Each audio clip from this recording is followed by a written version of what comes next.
where you're best spending your time and what's converting the best. I'm putting this on YouTube, guys. Let's go. Okay, that's what that is. That threw me off. Yeah. So those are really the two. Sorry, go ahead. Was I echoing? There you go. Okay. Those are really the two important sections of the KPIs, right? With those numbers, if you have your accounting and the costs and you have your conversion rates, every decision you make in your business, whether it's hiring or firing or a marketing channel or a marketing space, meaning like a state or city or suburb, you can very easily decide, where should I be spending my money? None of it's emotional anymore because you can literally see what's converting good or bad and what's costing more or less. So right. Kevin, I want to put the ball in your court. I sent you a couple of questions earlier today. I think Jeremy did as well. Yes. Were you able to answer any of those questions? I was able to answer. So there was 8 questions. You don't have to go into all of them. Just, I mean, you were able to answer some of them? Yeah, two to 3. Okay, good. 2 to 3 out of 8. Something I want to talk about real quick, just backtrack here for a second. I mentioned that we own Prime Virtuals, right? Virtual assistant company. I'm not going to talk about VAs at all today, but what I want to talk about is that we have this conversation with so many clients on a daily basis where they go, like, let's say it's their first time joining on. They go, we want to get 5 deals per month. That's their goal. Well, we have to dissect those numbers and understand the cost to do that and the cost per lead and all that kind of stuff. And so again, what we're going to be going into right now is dissecting the numbers that you need to understand your business and understand, like, if you have an ultimate goal, right? Some people like say like, oh, I want to get five deals by next month. Okay, great. How many VAs do you need to do that? Right? If you expect that a VA is going to be getting an average of, let's say, 2 leads per day, and the average national lead per contract is like 55, you can start to add up those numbers and go, okay, I'm going to need 10 VAs to make that happen in the first month. So again, we're not going to be talking about VAs, but we're talking about the dissecting of those numbers real quick. So with that being said, let's get started. Yeah. Yes. Okay. So, yeah, let's see here. Let's get back on track. So first and foremost, guys, Kevin, what CRM do you use? Trello. Trello. Why do you use Trello, Kevin? Because I don't know what other CRMs are easier to use. Okay. Is Trello also free? Yes. Okay. You can also pay for it, right? You can do add-ons and stuff like that. No, yeah. I mean, I can pay now. Okay. I've been using Trello for probably 7-8 months now. Right. Hold on 1 second. Let me type this out. Kevin, you said something the other day, and I'm going to put you on blast a little bit here. Yes. When you were talking to Jeremy, I think it was 2 days ago, we were talking to you about Trello, and you said you delete information out of Trello. Oh, yeah. Right. Based on the conversation we've already had, you see why that's a problem. Yes. Right. Because now if you delete your leads out of the system, how do you know how many leads you actually got? How do you know your conversion rates on the leads, right? Like, you don't have any of that information if you're deleting it out, right? Even if you throw it in a dead category where you never look at it again, that's way better than deleting that. Yep. Right. Yep. So yeah, when Kevin said that, both Alex and I were like, how many leads have you deleted? You know, if you think about it this way, if you get 100 leads and you get 1 deal from 100 leads, but then you delete 99, you're at a 1-to-1 ratio. And that's obviously not even possible. So you have to be able to track all those numbers. So we're going to do a couple of a screen share right now, guys. We're going to go into our CRM a little bit.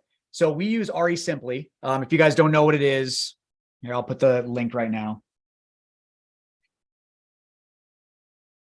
So we use RE Simply, and we actually asked the owner if we would be allowed to borrow his dev account.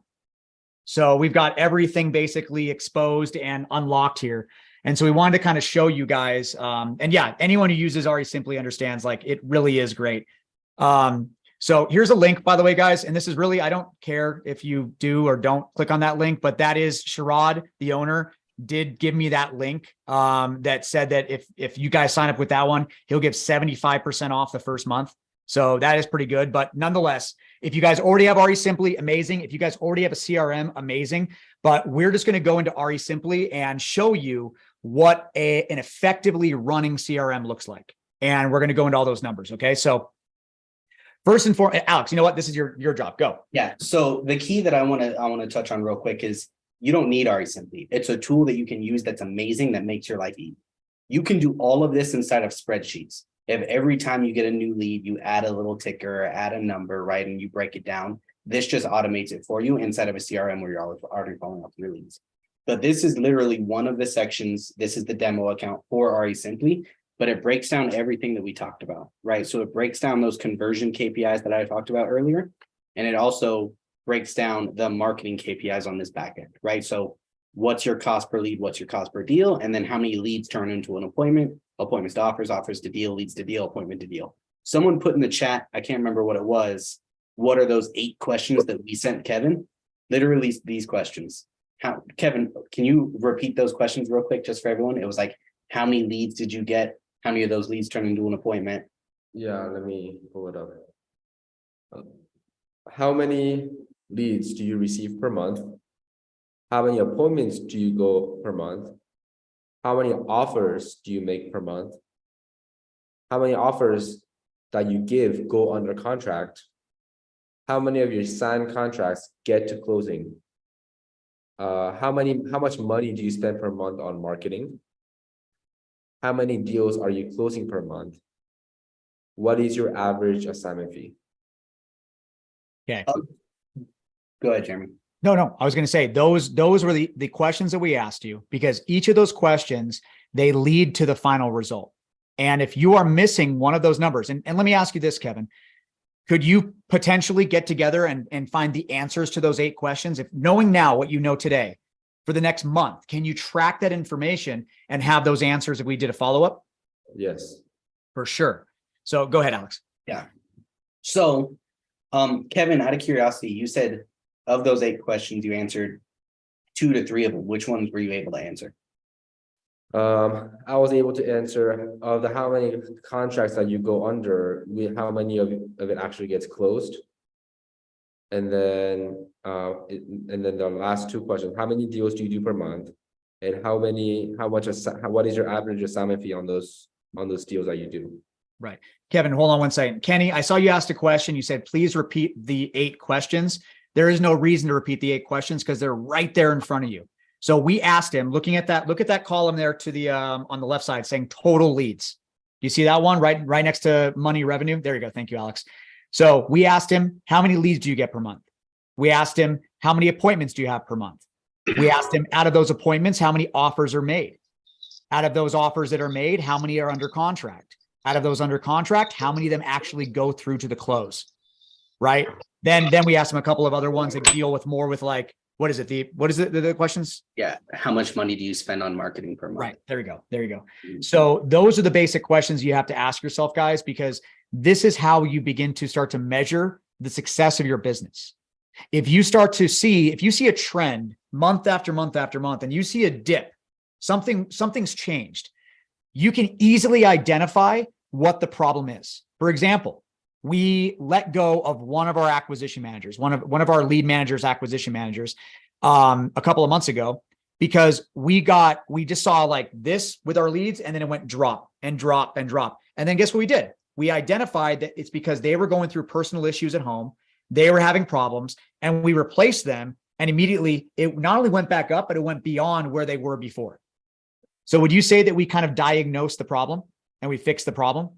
Yes. So that's also where, coming into play with, and I'm only going to give this as one little small bit of advice. If you are building a team and you are a sub-2 student and you make a post saying, I'm looking to bring on 10, 20, 30, 40 people onto your team, you have to be able to figure out, okay, you hire on 40 people. Good for you. You got 40 people now that you're in charge of. Are you going to be able to figure out with 40 people now, if something dips, who the problem is? It's going to be really hard, really hard. So every add-on that we do, every time we add something into our business, we make sure that our business has been stabilized so that we know whatever we add is either going to show a plus or a minus. If it shows a minus, we realize we made a mistake. If it shows a plus, we did something well. If it stabilizes now at that higher level, we know that we consistently did the right thing. Okay. So Alex, back to you. Real quick, just to answer your question, and this is a little bit of a plug. Inside of RE Simply, I can filter by leads assigned to specific roles or specific users. So if I have 30 acquisition managers, I can look at my KPIs for every acquisition manager individually, right? Or as a team. So that way we can figure it out. And you can also filter it by time frame. So that's how just me and Jeremy on a monthly basis, we look at these KPIs to see when those drop-offs happen, right? We let go of that acquisition manager, not because we thought they were doing a bad job, but we saw the drop-off month over month. And we had a conversation and made the decision that it was best to let them go, right? So Kevin, I really want to bring it back to you. Yes. Jeremy asked you a question earlier, and I just want to hit on that question a little bit. Also, does anybody else see Adrian? Yeah, Adrian Willis, whatever. It's I down don't there. So he asked you a question earlier. The question was, in 5 years, what is your goal? Right? You said you want to be outside of wholesaling, but you never answered what your actual goal is. Like, what do you want to be doing?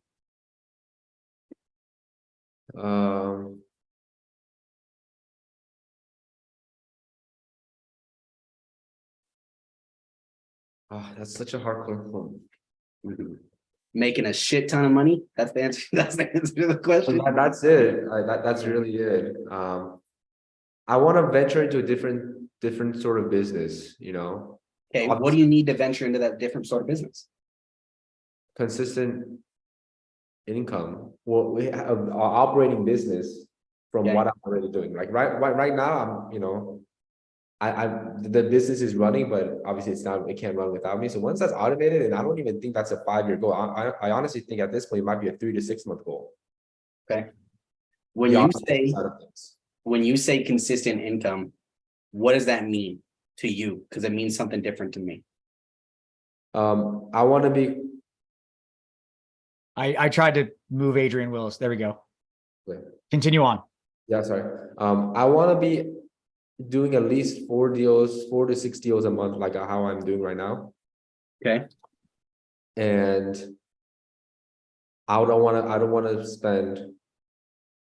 I want to just manage like 1 or 2 people to run that whole entire operation. And I want people to be on salary. That's what I really like.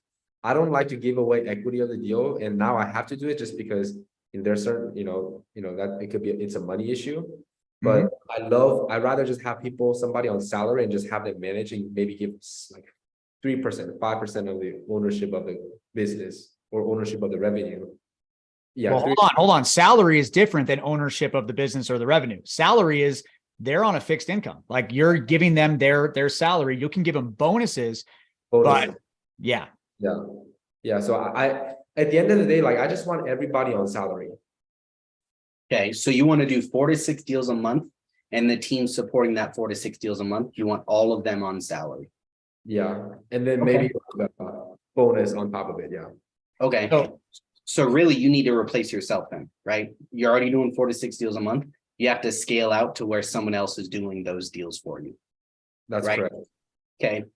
When you go to hire those people, do you have enough consistency in your business to be able to put enough leads on their plate to close those deals per month? You got to think there's going to be a drop off in the conversions as well. Right. No.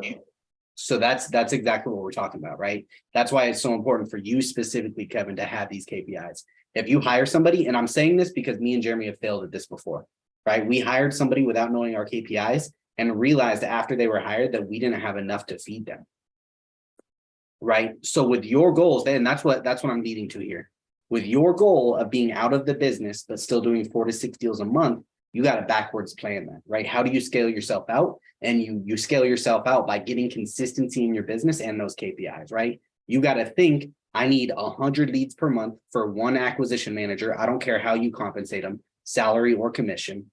And then of those 100 deals, they should be going on 10 appointments, because in those 10 appointments, they're going to give 8 offers. 4 of those are going to turn into contracts. 2 of those are going to close.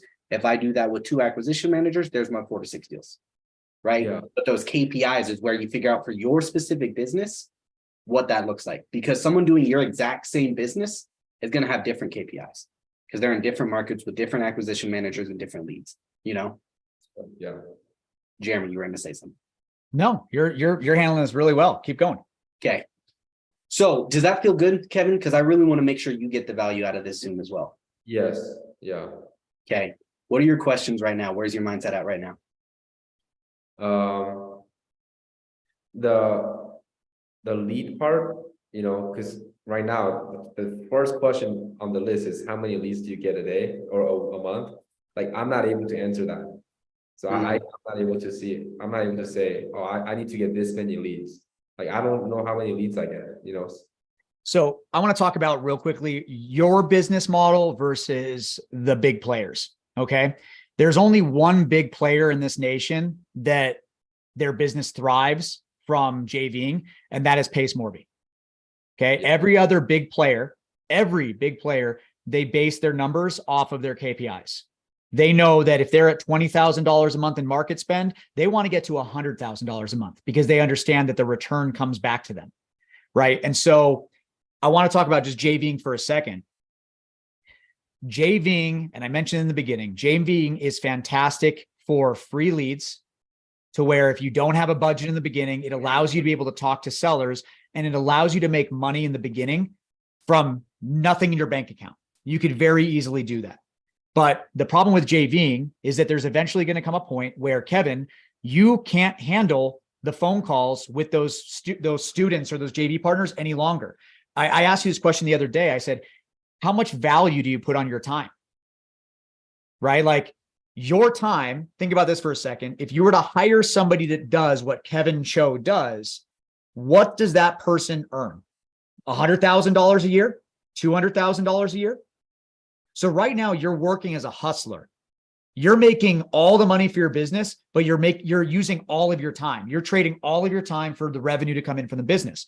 But again, we want to be able to we want to be able to supplement your time and replace it with people that can do that for you. Okay. And so JV deals are great in the beginning, but direct to seller, and I don't even want to include direct to agent, because direct to agent is kind of like a hot topic right now because the market shifted. But if we go into another bull market to where every agent can then just list their property for, $50,000 and close $50,000 over asking, agent outreach is not going to work again. But right now it is working because properties are sitting on market for longer periods of time. And also we had equity drop because the market dropped. So therefore people that bought their property, and Kevin, you know better than anyone, people that bought their property a year, 2 years ago that are basically underwater, if not breaking even, they can't take their property onto the market and sell it because after closing costs and commissions, they're going to be in the negative, right? Which is how you're locking on most of these deals. But eventually you're going to be wanting to do direct mail, PPC, PPL, or pay per lead, cold calling, SMS. Like these are all marketing avenues to where you're going to be bringing in bringing in leads and contracts that you own, Kevin. You own them, right? Not the JV student that owns them. And so go ahead. I was going to say, there's a reason, Kevin, that we started this conversation with what are your goals? If your goal was just to build a portfolio, not to scale out a team or anything, direct to agent and JV, it's just fine, right? You could build a portfolio with that because you don't need the consistency, right? You don't have a team that you're trying to consistently feed leads to. But if your goal, like you said, Kevin, is to scale out an acquisition company to have a consistency of 4 to 6 leads per month, there's got to be something that you can control, right? And you do not control anything with direct to agent or with JV. You are leveraging other people's marketing, right? Other people's driving for dollars or whatever that is. So if their marketing fails, your business fails. That's why you can't scale those things out. Not as well, right? Not as good, not as consistently. That's why it's important to have other direct to seller marketing channels in there. Yeah. So, Jeremy, real quick, do you want to share our numbers? I'll let you go. Sure.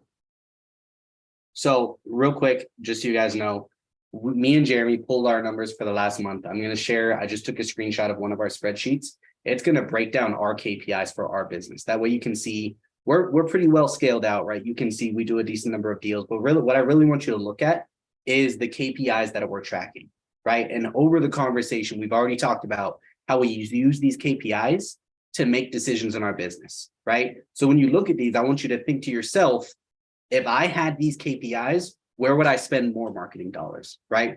Is it time to hire somebody else? Where's my profit at, right? Those are the kinds of questions I want you to think of when you look at these. And then Jeremy, I'll let you explain it. Yeah.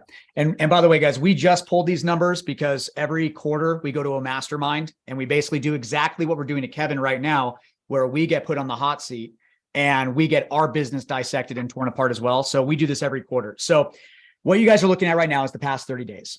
Okay. Total leads. We're at the top left here, 190 total leads for the past 30 days. Out of those, 19 are SEO and pay per lead. SMS leads, 123, cold calling, 48. You can then break down to the right there what the percentage of those leads are coming from. So SMS is 65%, right? You can see that we're getting a lot more leads from SMS than we are anywhere else. So we can identify that if we're getting that return, 65%, we know that if we were to maybe double the SMS, we would do much better, right? We can see that we're getting more leads right now from SMS, and that changes every month. That will actually change depending on the time of the year, right? Depending on if it's before like an election, for example, when people are getting a lot of spam text messages, that will begin to shift around. But you look at the percentage of leads. If we look at our total marketing spend, so the pink on the left there, we are at $14,517 for this last month. Okay. And that is just marketing. That is not operating expense. So when we talk about the your banking, guys, the first thing you have to do, and I want all of you guys to write this down if you haven't done this yet, is go into your bank.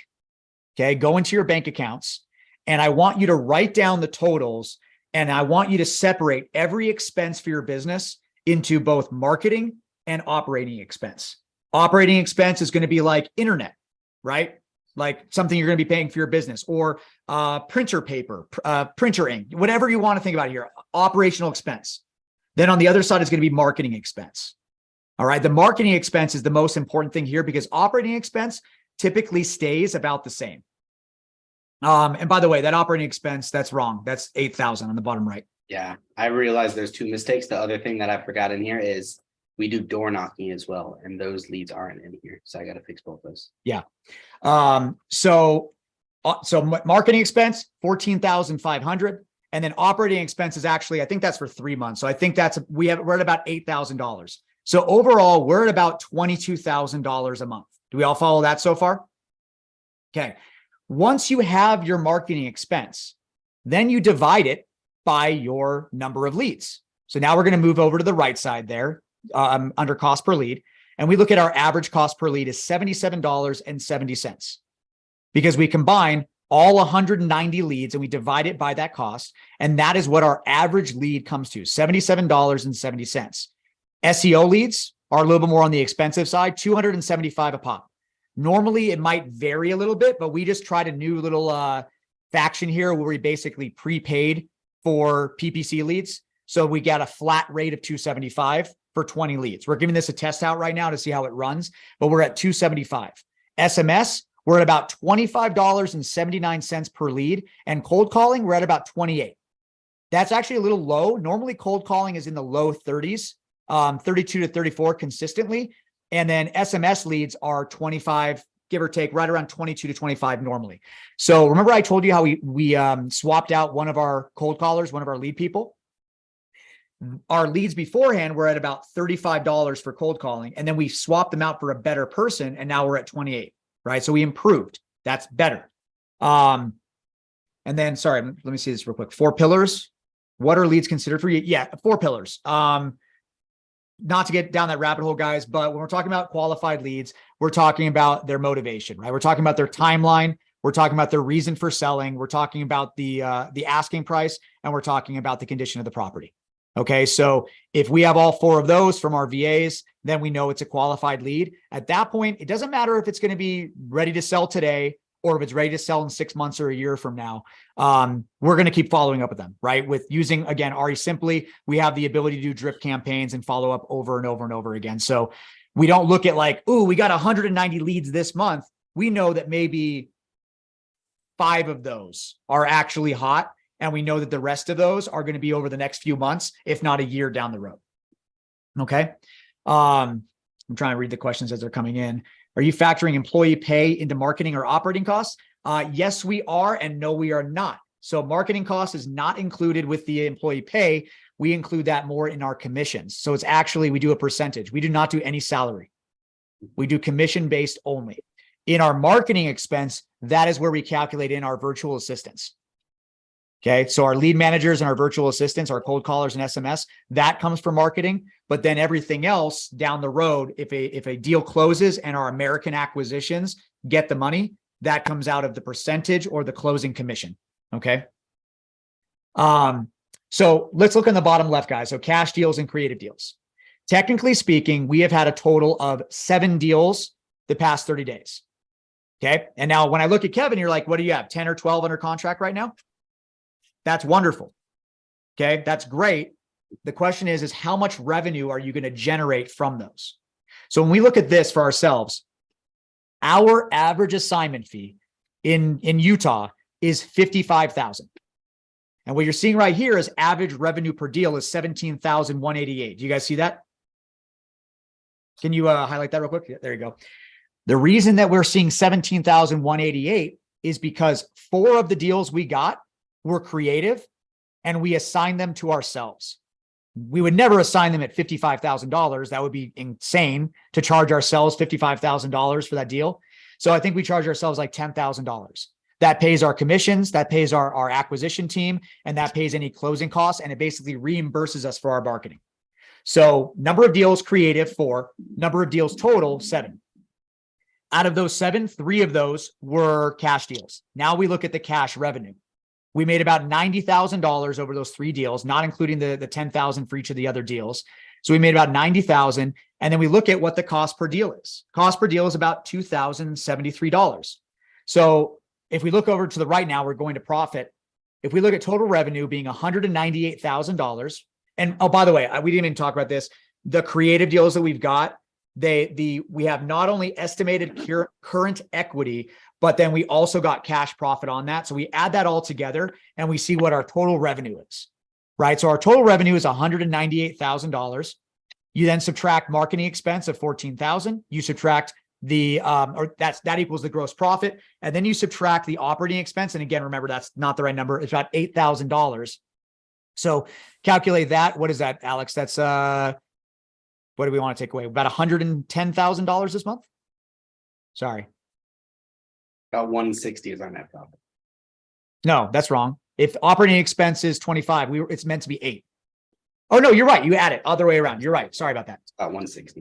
160. So guys, this last month, we've done about $160,000 in revenue, in net profit. Sorry, not revenue. Right.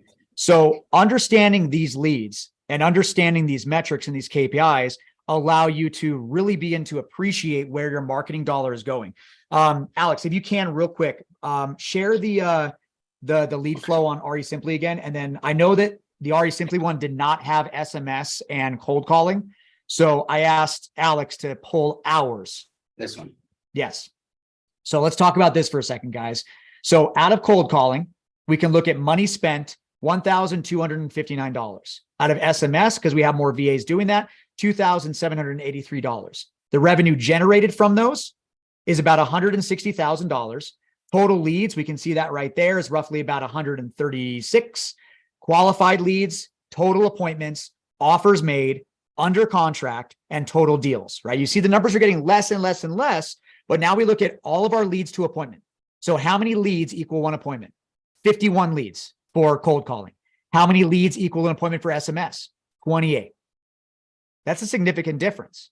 So right now we see that SMS is really outperforming cold calling. So if we were to say, let's say we want to cut our budget on one thing and add it into another, I'd have no problem getting rid of cold calling and adding another VA into SMS. But at the same time, I still want to cover both. I'm okay with it because they're both profitable. So there might be, if I did get rid of cold calling and added it to SMS, there might be a diminishing law of returns at that point. We might not see the improved value, but then keep continuing on. Appointments to offers. For soda, what kind of soda do you guys? Hold on. Who is talking? Orange, Dr. Pepper, orange. I will. There you go. You got it? Cool. Yeah. I got to set up like how Pace has it because, yeah, he's on lockdown. So continuing on, where were we? Appointments to offers. So basically we have, what is that? 4 appointments to 1 offer. Okay. So 4 appointments to 1 offer. And this appointment, by the way, guys, doesn't necessarily have to be in person. It can just be on the phone, but basically setting an appointment to have that final call with the seller. Like, hey, are you ready to sell your property? Let's have that conversation. Right. So we're at about 1 to 4, and then offers to deals. So we are, out of every 4 offers, we're getting, what is that? 4 deals? No, one deal. Sorry, 1 deal. My bad. 1 deal. And then we look at leads per deal. So we see that 51 leads on cold calling, 42 leads on SMS. That equals our deal. So remember, the national average is somewhere around 55 or so. Now, if we were doing PPC and we were showing our PPC numbers here, we would have a lot better numbers where there'd be a lot less leads that would equal 1 deal. And why is that, guys? Because SMS and cold calling is outbound marketing, and direct mail and PPC is inbound marketing. When you get an inbound lead, that's much more likely to close because the seller has actually expressed interest that they want to sell today. So in inbound marketing can also be seen kind of as a JV deal, right? In a sense where you're being brought a JV opportunity because the seller has already said they want to sell, and now you're having that opportunity. So JV deals is not terrible, but again, you're splitting that equity. You're splitting that deal. Yeah. Cost- I have 2 points I want to make really quickly. Yeah. Okay. Number 1 is I told everyone that you can do this by yourself, right? You just need to track these specific numbers because these are all just equations, right? If I wanted to figure out how many leads it takes me to go on an appointment, what's 51 divided by 1? That's exactly where this one comes from, right? 85 divided by 3, that's where this one comes from. So if you are tracking your leads, appointments, offers made, under contract, and total deals, the rest of this is just math. Kevin, if you want to track this, you just got to start go on an Excel spreadsheet and start tracking all the leads that you come in and then have an equation on the back end. It's really easy to track these KPIs. You just got to start tracking. Right. Second question. Sorry. Hold on, one more point here. You guys looking at this, can you see the glaring issue? Because this was like 2 or 3 months ago that we pulled these ones, but there's a glaring, not a glaring issue, but it's something that me and Jeremy caught that changed our business, changed the way that we're doing things on our day-to-day. Can anybody put that in the chat or see what we saw real quick? Just looking at these KPIs, a huge opportunity in our business. Kevin, if no one puts it in the KPI, Rob, focus on SMS. You're right, but there's something even more glaring. Specifically, look at our appointments. Yeah. How many of those appointments turn into a deal? Almost every single one. Yeah. So if we want to go get more deals, what should we do? Go on more. One more in-person appointments, because that's what Jeremy skipped over it, but these we only track in-person appointments. That's why there's more offers made than in-person appointments. So if we want more deals, we're just going to go on more appointments, in-person appointments, go sit in front of people's faces, right? And that's what we've done. And you saw our KPIs before, it's increased it. But that's what you use KPIs for, right? You look at this and you see we have 100% conversion rate on appointments. We should do more of that, right? I don't care what the marketing funnel is. We just need to get more in front of people more. We also, because we saw that crazy number, started door knocking more too. Because we realized we get in front of people, we're going to close more deals. Doesn't matter how, we're just getting in front of people. Yep. And it's very true. Like when it comes to, for me, guys, the visionary in the business, I'm not really in this, by the way, guys. I mean, Alex, how much time do I spend in the CRM? Not zero. I don't even know how to use it. I mean, like I always go to him. I go, hey, I just answered a phone call that came in at 10 p.m. when all of our acquisitions was asleep. How do I click this? How do I do this? But again, like having an integrator is kind of nice. But nonetheless, tracking your numbers here. When I see that this is where Jeremy Davis comes in, this is where I come into the play. I'm damn good at in-person appointments, and Alex is as well. So when either Alex or I go on an appointment, if you look at that number right there, that for the cold calling, we're at every appointment we go on, we get a contract. Sorry, we get a deal. We don't just get a contract, we get a deal. And then if you look at the SMS, that it's, what is it? Every 1.5 we go to, we get a deal. So if you just average those out, what does that come to, guys? 1.25. So out of every 1.25 appointments we go on, we have a deal that closes. That's pretty damn good. And yeah, do our acquisition managers go on in-person appointments? They absolutely do. We try to encourage that every single time. And a little tip, guys, we always do some form of role play whenever we go into an appointment where we specifically say, hey, Alex, today you're going to be the project manager and I'm going to be the money guy, right? Tomorrow you're going to be the abused wife and I'm going to be the angry husband. Right. Okay. A lot of good cop, bad cop. Right. So we do a lot of that stuff as well, but we find that 3 people at an appointment is actually a bad thing. 2 people at an appointment is amazing. 1 person at an appointment is almost as good as 2 people, but 2 people are great because it fills in the conversations. If let's say I'm looking at a property and I'm trying to inspect a broken windowsill, Alex is able to come in and have a conversation in person with that seller right then and there. And we keep the conversation going. We keep the rapport built. We keep all that happiness going to where at the end, we can then say, okay, are you ready for the offer? Let's go. Right. So thank you for pointing that out, Alex. Mhm. So I want to finish this off really strong, guys. Cost per lead, we see 24 and 32. Cost per deal, we see roughly about 1,200 to 1,400, give or take. But let's look at our return on investment, guys. For every dollar spent on cold calling, we make $48. For every dollar spent on SMS, we make $38. Those are the final numbers you have to be able to recognize that is your multiplier. And if your multiplier, let's say, if we went to the other, the dev account, those numbers are much, much less. But remember, 38 to 48 multiplier. Now, remember, this is just a dev account. This is not even an active account. So it's just numbers imported for the sake of importing. But when looking at this, guys, this is where you need to start tracking all of your KPIs. I'm trying to think here now. So we've gone over leads, we've gone over appointments, offers, leads, contracts, and then how do you use KPIs in decision-making? Is there anything else? Oh, and by the way, something to also mention real quick. You can use an Excel spreadsheet. One reason that we do really like RE Simply though, is they actually allow you to integrate your bank accounts. So it's just like QuickBooks to where you actually use Plaid, which is the third party that connects your bank account into RE Simply. So every dollar spent is put in there. And if you can really quickly go to the dashboard, Alex. Okay. So this is just the primary dashboard. And this is kind of, remember, this is not ideal because this is a dev account, but look at the tasks up at the top. If you're a manager, I want to talk about this. We weren't really going to talk about this, but I think it's important. Kevin, if you're ever wanting to be at the point where you are able to sit back and have all the work done for you, this is where you're going to spend most of your time. Like for me, I can click on, like here we see Sherrod is showing for Sherrod. Let me see if there's another person in there. Donald Duck. Let's click on Donald Duck. So you can see that Donald Duck has done all of his tasks for today. He has no new leads. He has no open messages, which means that he has done everything he should be doing for work today. If a new lead comes in, he's been calling it. He's been answering it. If a text message comes in, he's been answering them. All of his tasks to call certain leads have been done. So when Alex comes into my company and he looks at the dashboard here, he's able to identify, have our acquisition managers done what they need to do? Why did this acquisition manager yesterday only make 7 calls?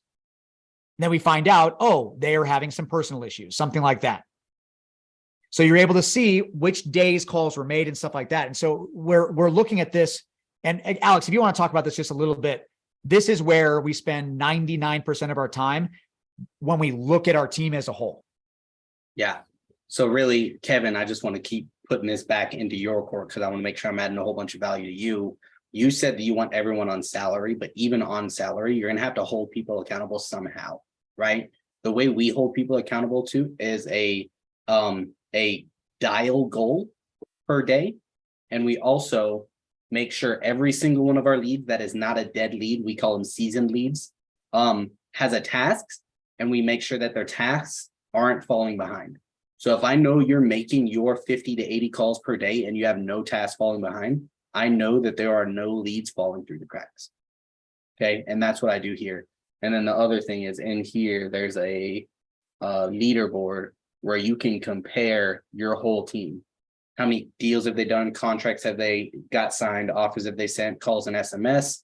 And then you can filter that down by time period as well, right? That way you can really hold your team accountable.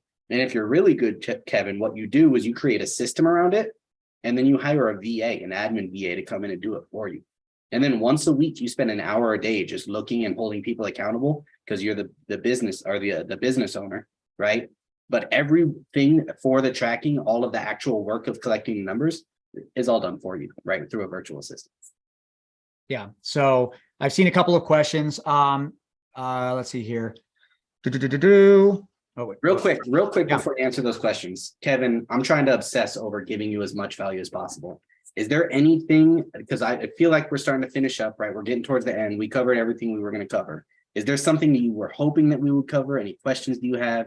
Kevin, tell us what you want. That's what I want, Kevin. Yeah, I mean, I was hoping you cover like my business. Okay. Let's talk about it.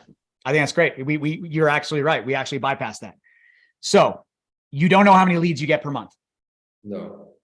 Okay. Do you know, you do know, I think the post you made today, you do know what your expense is per month, right?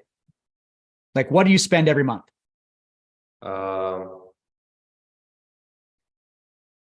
It's hard for me to give a concrete answer because, you know, I upfront $5,000 a month for a transaction coordinator, but I make that money back.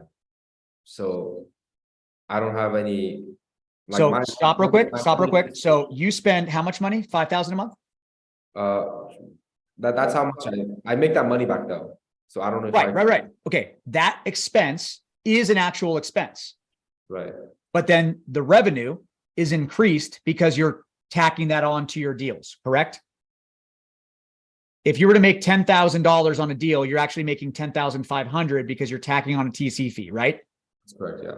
So you don't cross those out. You don't just eliminate those and not include that into your numbers. You absolutely include that. So you show your expenses are this much, right? And then you show your revenue is this much, and then that will cancel itself out. Yeah. Okay. Outside of that $5,000, what else do you have as far as monthly expenses? Prop stream, $150. Okay. Adobe, like $20. Mhm. My office space, $250. Okay. Does WeWork only 250?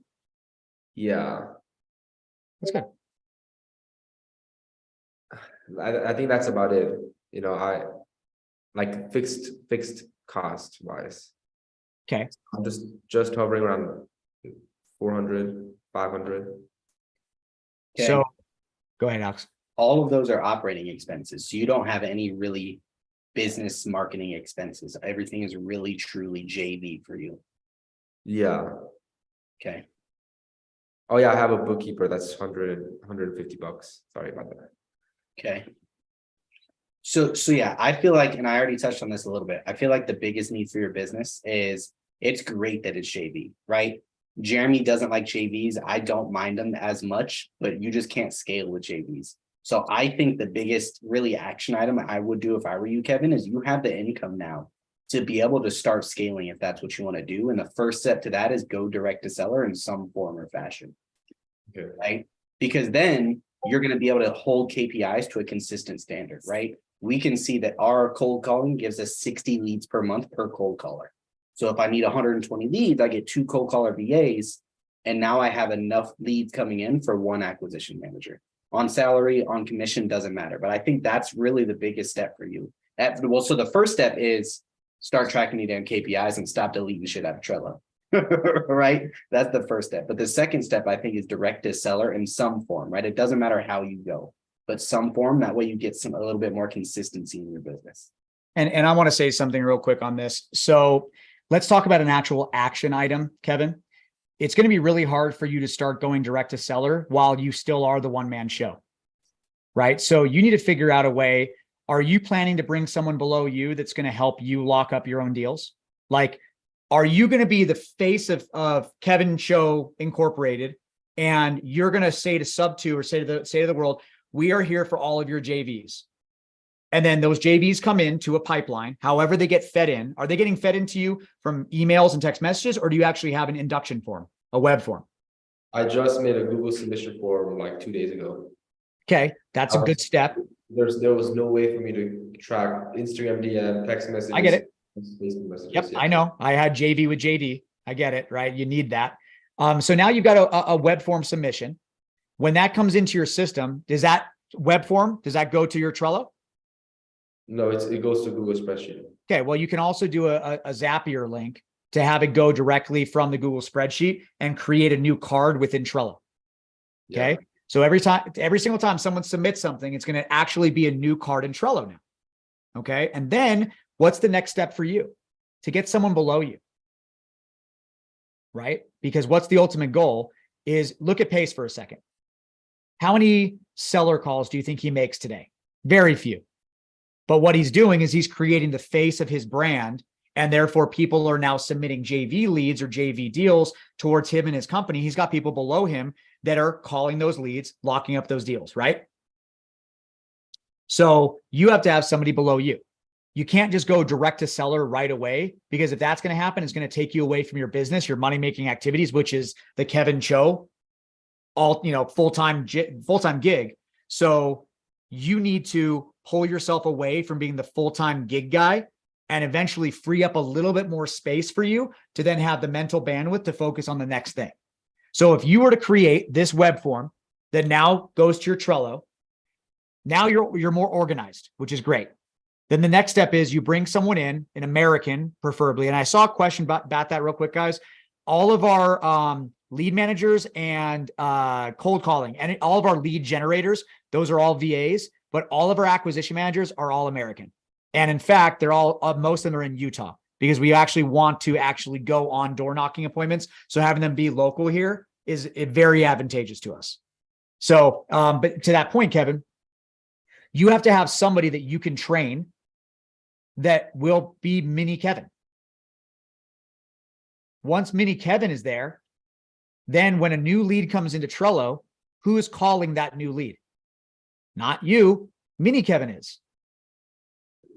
Now, big Kevin can sit there and look at his computer and go, what is the next thing that I want to move the needle forward for my business to grow? What is the next thing you want to focus on? What is a way to generate leads? Because I promise you, you will get less leads you will get less deals per lead in regards to doing your own direct to seller marketing, but you're going to keep all of it.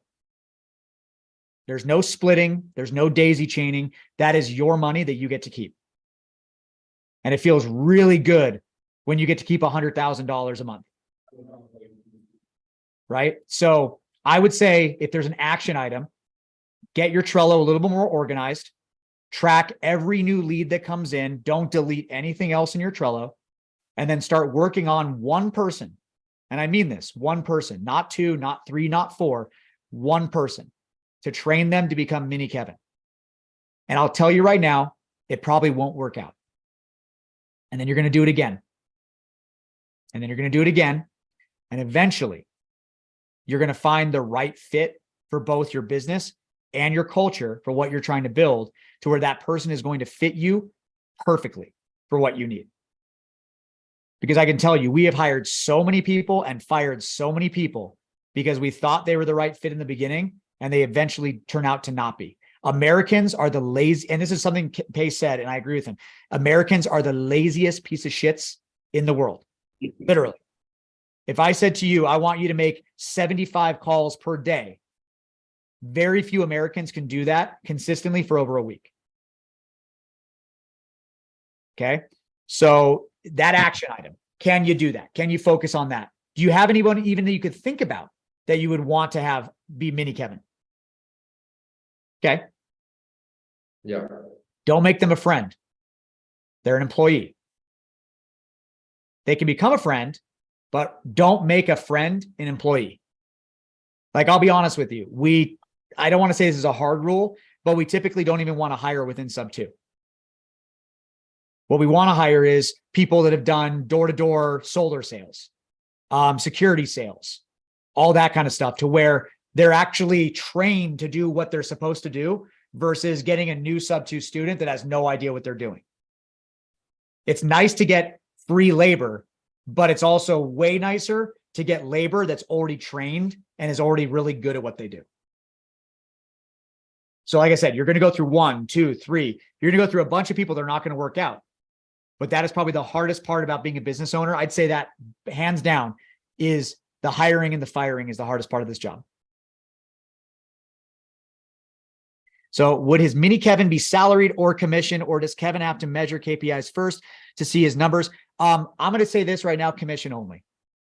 Commission only until they become a sales manager, until they start to manage other people. If they're commission only, they're a one-man show. It is going to be their performance is going to be based off of their income. So if they perform low, you don't suffer. You're not paying out. Only thing you're suffering is that you wasted time training somebody that's sucking at the job.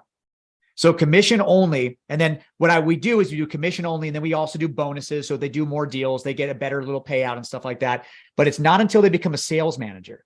It's not until they actually train other people below them and manage those people below them. That's when salary begins. But commission only is a great way to go because you are not out of pocket. And I'll tell you this right now, and Alex will smile at this. Every single acquisition manager that we have ever had that has asked for salary, and we said, sure, we'll give it to you. You seem like the right fit. Exactly the opposite. The minute they got that money, they literally just fell asleep on the job. The commission only people are the hardest workers because they know that their income is dependent upon their performance. Yep. Yeah. So we'll do some question and answers. So keep putting the questions in the chat, but I really want to give this time to Kevin, right? Because I want to dive deep into your business. Kevin, we just gave you a little bit. Where are you at? Where's your mindset at around what we said so far?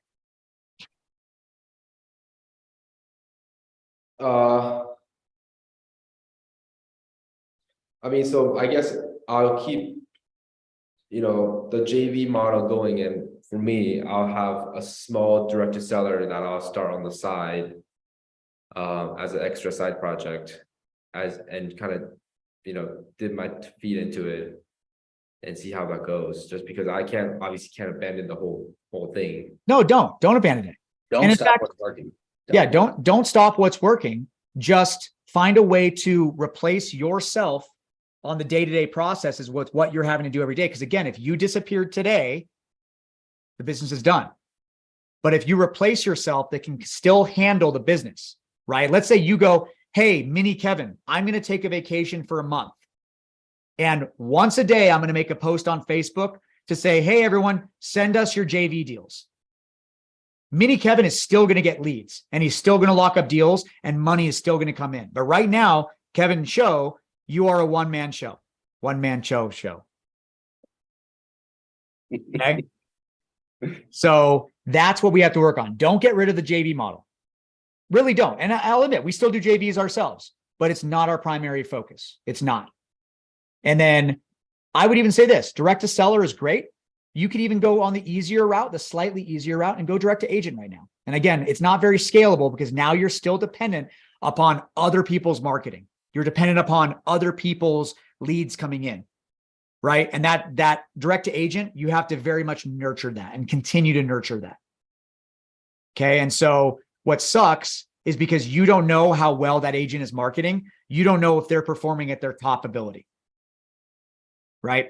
So yeah, go ahead. Let me be clear real quick, because I've seen a couple of things in the chat, and Kevin, I could tell that when I asked you that question, you rub your face, you scratch your head, right? The reason that we are saying this about direct to agent and JV is purely based off of KPIs. It is very hard to scale because that is not a consistent lead source, right? For us, if we get 60 cold calling leads and we want 120, we know what to do. For JV, it's hard because there's inconsistency in other people's marketing. And if there's not inconsistency in other people's marketing, they're probably not sending you leads as a JV, right? So that's purely where it comes from. And there is a point, right? You could, Kevin, you could continue to do JV. You can end up hiring somebody and build a small business around it, but you don't want to build a huge business around JV because what if the market crashes again? Then your whole business is going to fall apart. You know what I mean? Because everyone else's marketing is falling apart versus you already have marketing and you're just adding funds, right? Or you're fixing the things inside of your own marketing versus like crossing your fingers and hoping there's leverage on the other side with their marketing. That's why we're pushing against it. So I said before, I think you should go direct to seller right now. I'm going to walk that back a little bit. It sounds like that's not what you want to do right now, and you don't have to. You're fucking Kevin Choe, right? You're getting 10 to 12 deals a month, which means you're getting some damn leads per month too, right? So you're doing a good job. You can take some next steps. You can continue down this process, but you're going to hit a point where you don't want to be fully JV, or else you're going to be at risk to the market, right? You're going to be at risk of everyone else's marketing. So there's just not that consistency. There's not that real business behind it, because you could really easily lose it all overnight, right? If you were direct to seller, or sorry, direct to agent and JV in May in Salt Lake, we lost 20%. Our deals fell off the cliff. Your systems would have died, right? There was no leads happening. There was no cash buyers in our market. Salt Lake was like literally torn to pieces, right? We still did okay because we were direct to seller. We just spent more on it. But it was easy for us to make that decision versus we couldn't go and get more JVs really quickly. We couldn't go get more agents that were doing deals really quickly, right? So that's where we're coming from on that side. It's purely around KPIs and leveraging into a business that you said you wanted. Make sense? Right. And I was already in the process of getting a very, very small direct to seller direct mail going, like just this week. So I'll start out with a very small sample and that will give a stab at it. Right. Yeah. And I want to say one thing, Kevin, and this is not a negative attack at all, but you know that a large amount of your lead flow has come from your interaction with Pace Morby. Right. And so if you take away Pace from the picture, you wouldn't be getting elevated as much as you are. And so now you'd have to start tracking, how does Kevin Choe bring in more leads? Right. And so you have to think about this, not to say that like kill your relationship with Pace. No, not at all. But you have to think about that is your number one lead generation right now is Pace. Right. And you have to start figuring out, how do you create yourself to be your own lead generation? Right. And that's where we have to imagine if Pace got abducted by aliens. Imagine if sub 2 went bye-bye. Imagine if it just stopped. Where would your business be? That's what you have to think about. And that's where I want to help you. That's where we want to help you get to understand your numbers to where when the time is right for you. And again, don't stop what's working, because it is working for you right now. But you have to know that this is the Kevin Choe show. And eventually you want to sit back and you just want to watch it work from afar. Right. That's a lot of our goals, is to be in Costa Rica, be on vacation, and know that I can expect money to come into my account like clockwork because we built that. Yeah. Okay.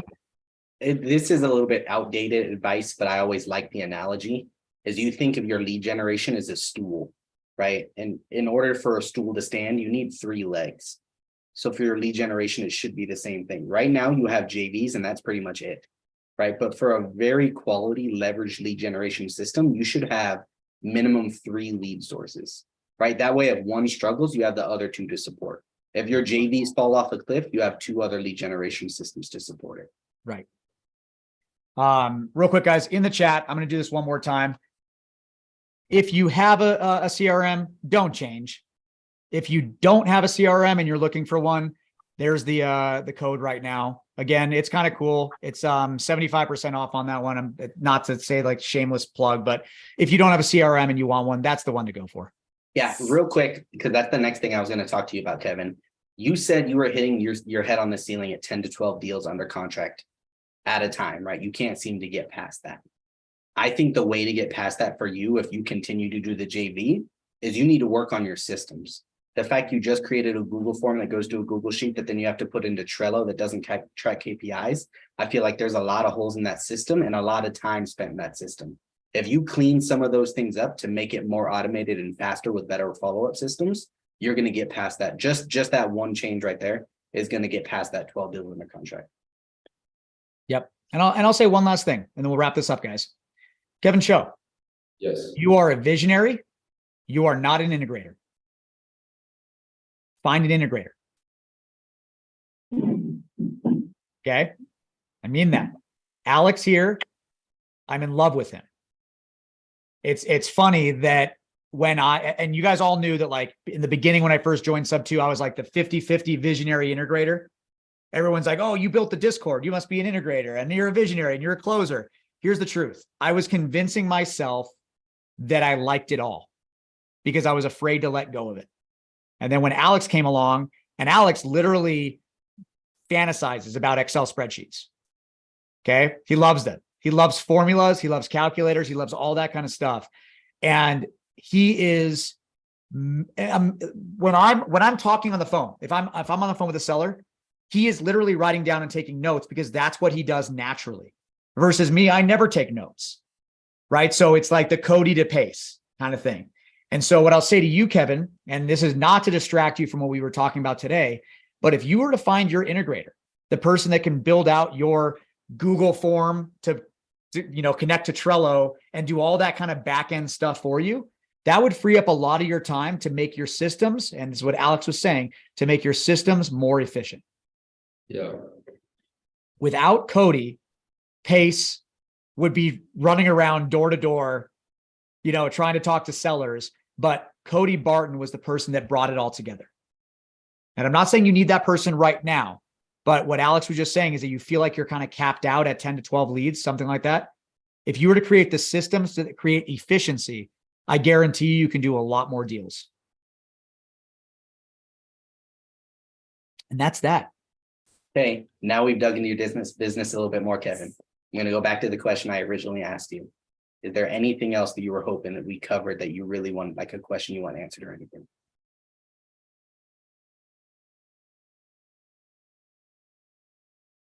No, I mean, if I ask more questions, I'll be even more. There'll be way too many things I got to fix in my business. I mean, right there and then it's just. Ask one more question, Kevin. I want to make it just life a little bit harder on you. Go ahead. I have my profit margin is too small. Well, that's because you're giving away half of it. Right? Hold on, because that's what do you mean your profit margin is too small? Like JV deals, like I split it up way too many, like I feel like sometimes like I'm doing 80% of the deals and I'm getting like less than 50% of the deal. Mm-hmm. And it's like if I do less than 50%, my thought is nobody would want to work with me. My thought was if I put a barrier in place where people have to fill out a form, people don't want to work with me. So like I was so opposed to doing a Google submission form for like. All right, stop. I don't even know if my website is still live. Is JV with JD still alive? JV with JD.com. I think I revamped it. Yeah, real quick, because I don't want to get too granular because I know where Jeremy's going. What's your profit per month? Per month, I gotta look, but so far this year,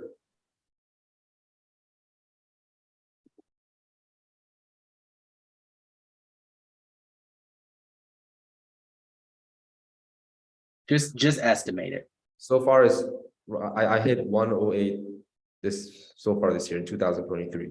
Okay, That's across 17 deals. so that's 25 grand a month about. I'll say it was like 35-40 like in the March and April.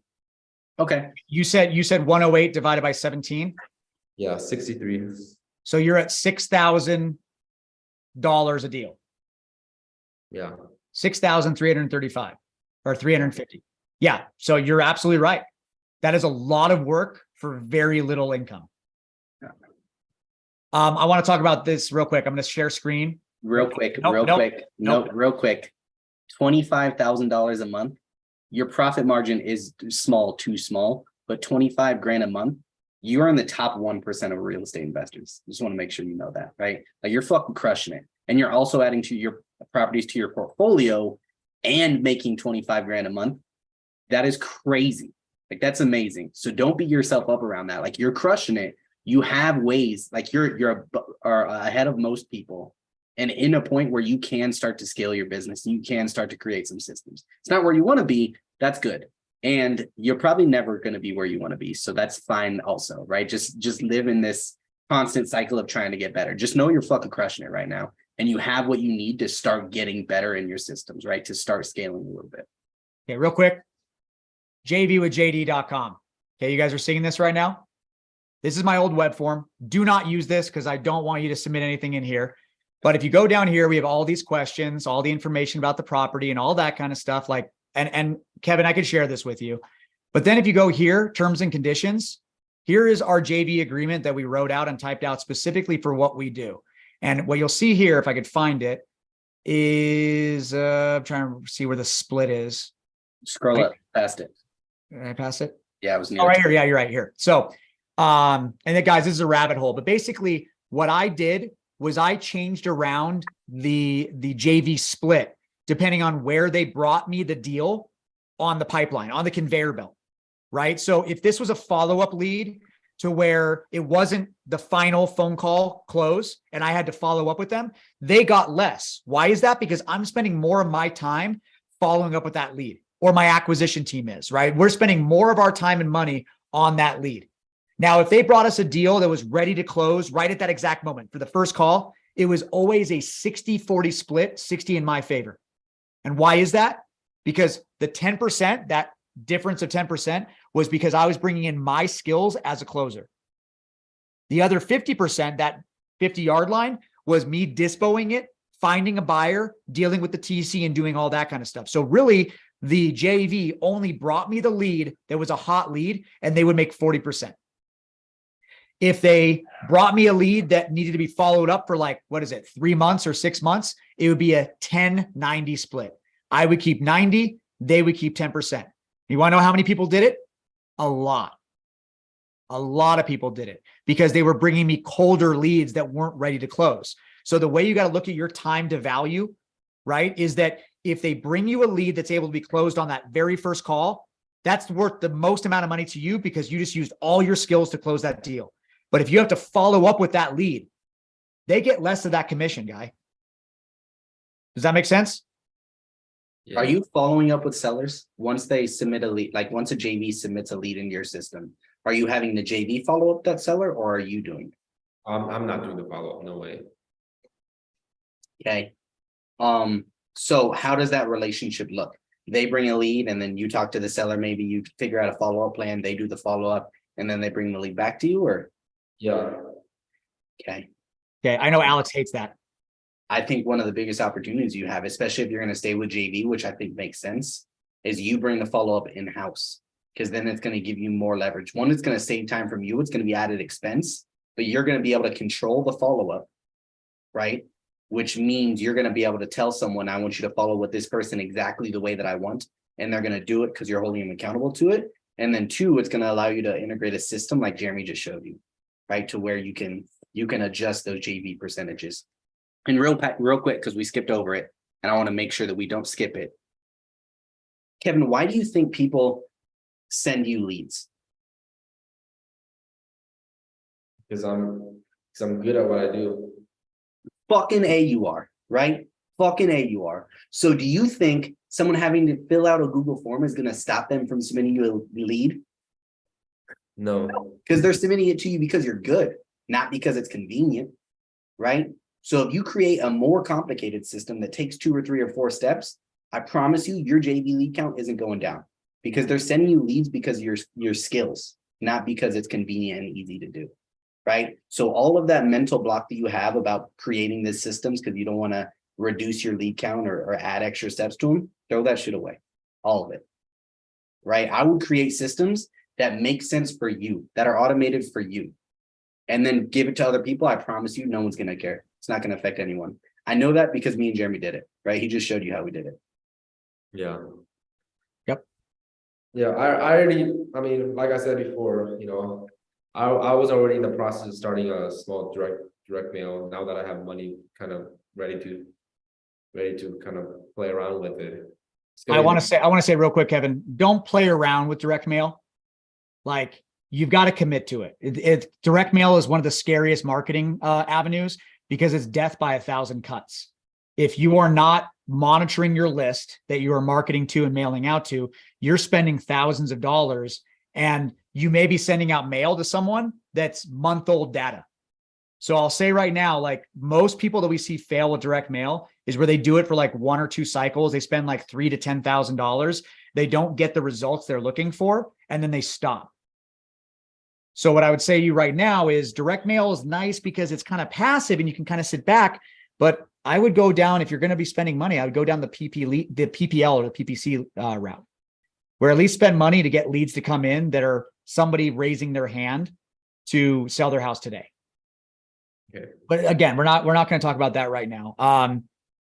So, I mean, yeah, it's Kevin, I think we've gone over this pretty well at this point. This is what I want to do for the next steps here. You know what numbers you need to track now. You do. And I want to do a repeat of this. I want to come back to you. We could either do it privately or we can do it, on a Zoom again, but I want to come back to you and I want to say, okay, what have you figured out about your business? Now that you know your KPIs, what does that open your eyes to? You don't know that. I just have a high paying job. I'll make 400 this year if I just keep having a job. And at the end of the day, like, it's like once you learn the skill of just having a business, like delegating things, you can just find that anywhere else. Hold on. There we go. How's that side? You like that side? Oh man. Or Alex loves this. Yeah. Before Jeremy gets too distracted throwing his damn camera back and forth. Kevin, I feel like you're a little bit stressed, right? I can see in your body language that you're a little bit stressed.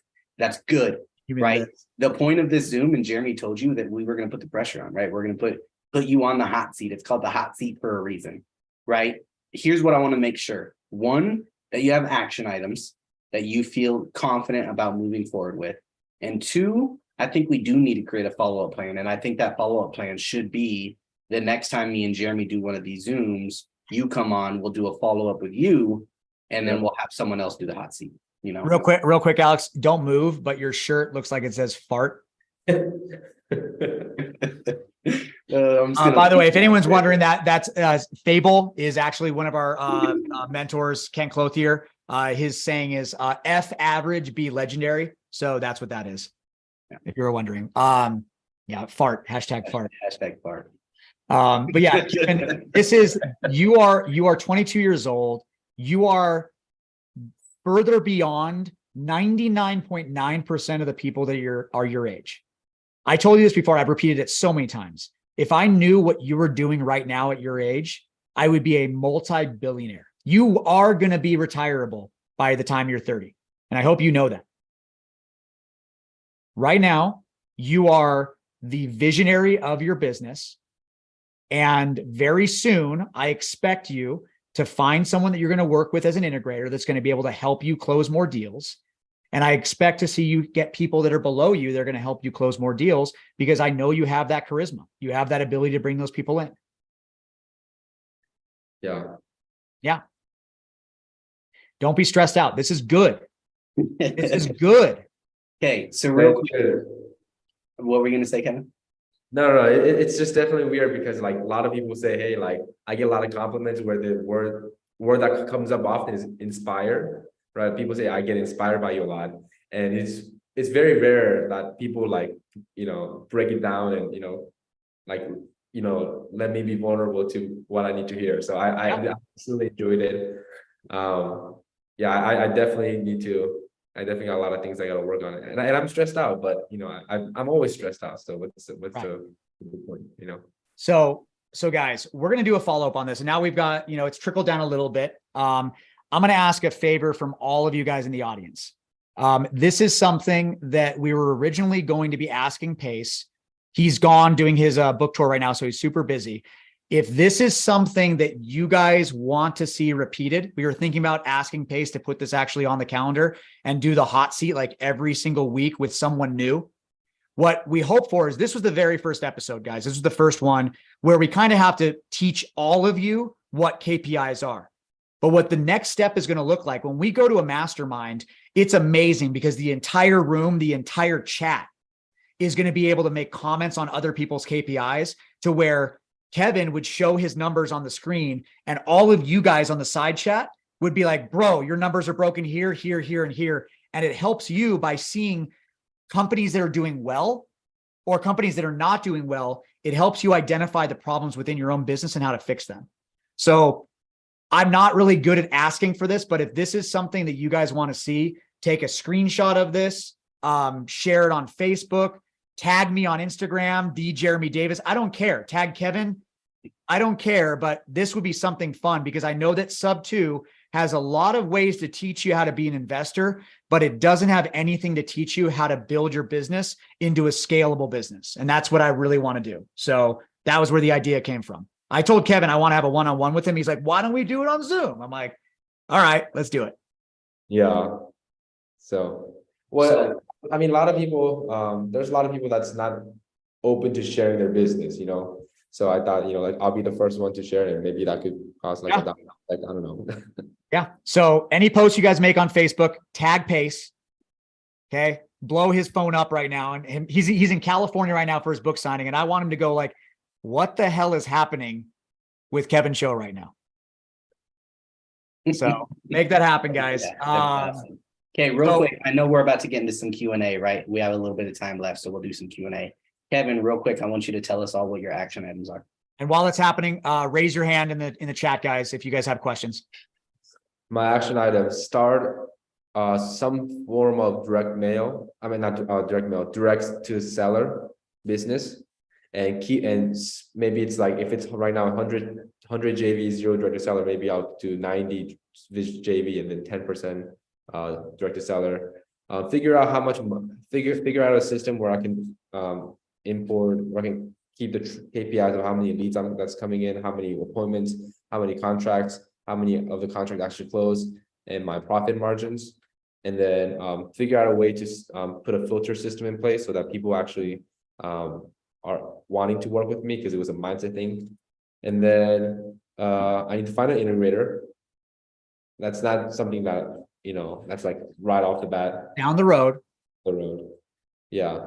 And then I'm gonna figure out a different profit structure. You know, if I'm doing majority of the work, it should be minimum 60-40, like 50-50 is just way too much.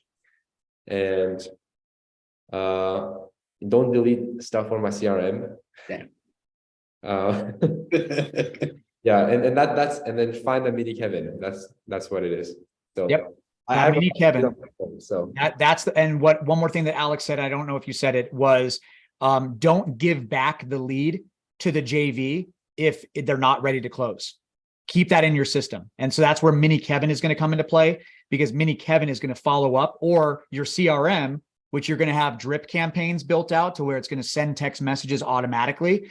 That's going to be the ultimate goal, because you want to keep those leads within your system. I mean, imagine having a phone call and the seller says, no, I'm not ready to sell, maybe a month from now. And now you have to trust that JV to bring that back to you so that hopefully you can close it. I expect a lot of those are probably falling through the cracks. Yeah. Yeah, the biggest downfall in our industry by far is lead follow-up.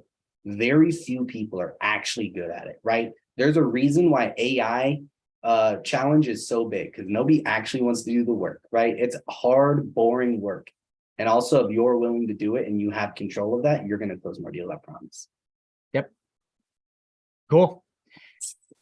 You ready for questions? Yeah. So the next Zoom, Kevin, I want you to be on it. And really the thing I want to see, because I really wanted to get in deep to it, is your KPIs, right? How many leads you've gotten and how those trickle through. Okay. Because I'd be really, really interested to see what your current KPIs are. And then depending on what action items you take, let's say you bring the follow-up in-house, how that affects your KPIs. Because then you can make a decision just based off of numbers, what's better for your business model, you know? Yep. Okay. And guys, I want to say one more thing. Like, I know this has been about a 2-hour long Zoom. This is, again, we had to break down KPIs. And what the whole point is, if we can repeat this Zoom over and over again, eventually it's going to be kind of like the daily dial, right? They don't need to explain to you. When you go in the daily dial, does Caroline have to explain to you what the daily dial is? No, because you kind of already get it. You already understand it.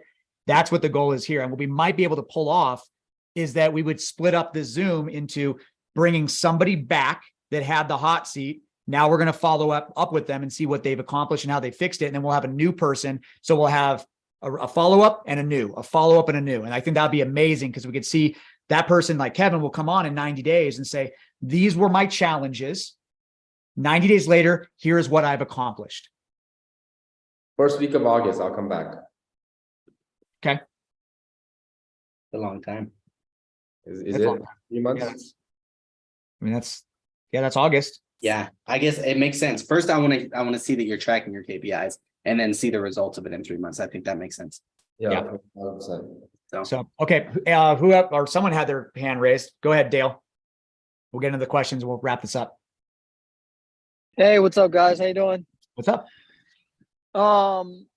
So I'm doing like a deal every 3 months, and I got a VA that's cold calling, and I'm doing texting myself. The big hump for me is how to get at least a deal consistently every month, and then kind of go from 1 to 2 to 3 to multiple. But what would you recommend for, someone that's in that position and how to get over that hump to be more consistent? Well, per month? I mean, I think it's pretty easy right there. First and foremost, you've got a VA that's cold calling and you've got you that's doing SMS. How many leads are you generating per month? Under 20. That's terrible. when we already see that the national average and our average is also about 50 to 55, and you're generating about 20 leads per month, that means that you're getting a lead or a deal about every 3 months. Yeah. Right. So how do you improve that? You improve that by, let me ask you this. When you're giving your list, when you're pulling a list, are you pulling a list every single month? No, just I'm not sure. I have a W-2, so I have some money that I can put into it, but I'm kind of scared to do it just because of the inconsistency. So, I'm pulling a list maybe every couple months, and just recycling through until, we go through that maybe twice. Okay. And then starting over. So, what I'll say to that real quick is, and this is an analogy that we've used many, many times with all of our clients that they get VAs with us. The list that you pull is like a wet washcloth. And when you pull that list the very first time and you squeeze that list out, you call that list, you're going to have the most amount of leads fall out because the numbers that are in there, they're going to answer the phone. They're going to say hello. They're going to tell you whether they want to sell or whether they don't want to sell. And it's the more you wring out that wet washcloth, you're going to get less and less and less leads. So the fact that you're not consistent at pulling your list, whenever we get a client that signs up with Prime, we say to them right away, your number one responsibility, Dale, number one is you need to consistently pull a list once a month of at least 10,000. If you are not doing that, you are not feeding your business the diet for it to succeed. You're feeding it junk food. Like, I'll give you a great example. Pace gave out a Maricopa County list one time. Okay. He gave it out to all of sub 2. And I had a couple of clients that were like, yes, we want to use this list for our VA. And I said, because that list is getting bent over a barrel by thousands of students right now. And you're going to be spending money on a VA. You're going to be wasting money on a VA when what you could be doing is audible, shifting, getting another list that's a fresh list. And I guarantee you're going to get a lot more leads. So like every time we pull a list, I'd say for the first day or 2 days, we should expect to see anywhere from 5 to 10 leads come in, because that list on a multi-dialer has the most amount of people answering the phone because they've never been called by you before. Then after that list has been called one time, less people are going to answer. Less people are going to answer. So you have to think about for a second. And I posted in the Sub2 Facebook on a question a couple of days ago on exactly this. There's two things that determine your list getting leads. One is the market that you're in. If you are in a very competitive market, you can expect to see less leads on average. Because why? Because that market is getting hammered by wholesalers every single day. So there's less people that are answering their phone wanting to sell. So number one, if you're in a busy market, expect less leads. If you're in an easier market, expect more leads. The second thing that drives your leads is going to be the actual list that you pull. If you are pulling a foreclosure list, expect you are going to get less leads. Why? Because that foreclosure list is getting hammered by every wholesaler and every investor known to man. They are hammering that foreclosure list. When that person gets put on the notice of default list at their county, they are getting bombarded by every single person out there. So don't expect to get a lot of leads from a foreclosure list, but the leads that you do get from a foreclosure list are going to be warm, if not hot. Because if they're going through foreclosure and they say, yes, I want to sell, that's a deal. Lock it up. Go on the appointment, bring the piece of paper and pen with you, get the contract. Versus if you're calling, let's say, high equity, where there really is no pain. There's no reason that they should be selling at a discount. You can expect to get a lot more leads, but the temperatures are all going to be cold. They're going to maybe sell 6 months from now, or they might sell if the price is right. So you have to think about that for a second, Dale, that you're only getting like a deal every 3 months and you say you're only getting 20 leads per month. That's the answer right there. You have to be consistent at pulling your list. You have to pull better list, maybe. And you have to make sure that your VAs are pulling in an average of about 2 leads per day for what they do. So if you're trying to get 1 lead per month, or sorry, not 1 lead, 1 deal per month, you should hope to have about 50 leads per day I am so tired, 50 leads per month. So what does that equal? Let's just do this. So how many work days are there in a month? 20. So 50 divided by 20. You should expect to see about 2.5 leads come in per day.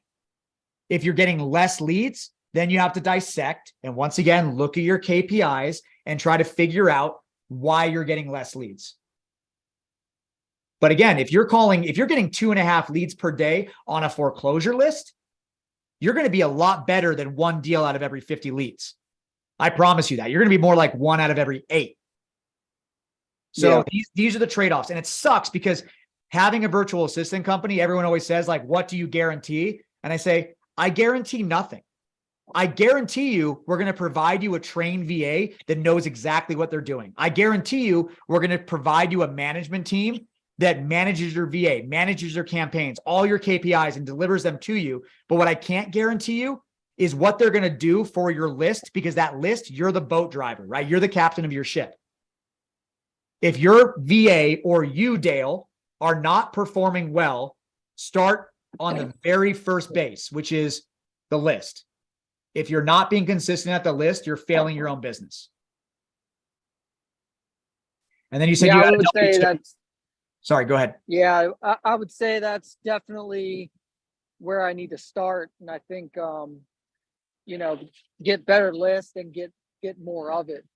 You don't have to get a better list. Just be more consistent at pulling that list. You can very easily get a deal a month off of just a basic high equity. I promise you can.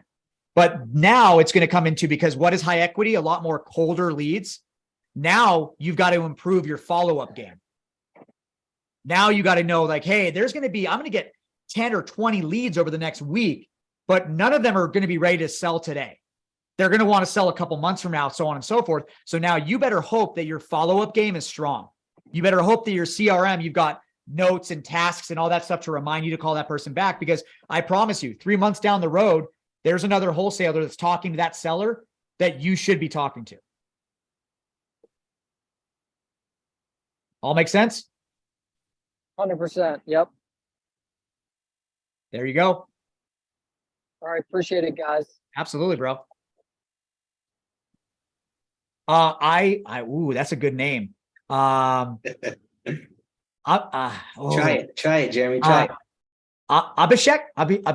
Yeah, you got it first, the first time around itself. Okay. Perfect. Yeah. All right. So Hi, so I follow you on Instagram and Facebook, and I watch your YouTube channel as well. Love it. I'm 3 weeks into Sub2 now, and coming from a tech background, I always like a system-oriented, workflow. Mhm. So I've been looking at the videos, I've been learning, and I've been setting up my systems. But I was just wanting to know if you have a breakdown of your workflow system, starting from the beginning to closing the deal, which the systems which you have in place, either on Facebook or Instagram somewhere, which shows the workflow actually. And the reason why I'm asking it is because right now, when I'm going through the systems, I'm still trying some of them just to see in the first month as I'm learning how I'm pulling the data, how I'm using it. But obviously, it would be great if somebody who's using it right now with a good, output, that would Right. help me a lot, I feel. Alex, do you have anything like that we can put together? Yeah, it's hard to do because everyone's business is so different, right? It depends on kind of what your goals are and what kind of deals you want to do and where your market is and stuff like that. It's hard to have something like that. I mean, we don't have one right now, I'll tell you that, but we can put together something, but it's going to be generic, right? It's going to be pull a list and then market to that list and then follow up with that lead and then give an offer, right? Like all pretty generic things that you'll learn through all of the case study stuff. Right. But I'm specific about the systems that you use, the apps that you use, or even the people that you use. If so, say for example, you have your KPIs tell you that this system works really well for us. So maybe I'll also go and use the same thing then. And whether it's for cold calling, for messaging, or anything down the workflow actually. Yeah, so we don't have anything like that, but we can put together something. I'm more than willing to put together something to show you exactly the systems that we use.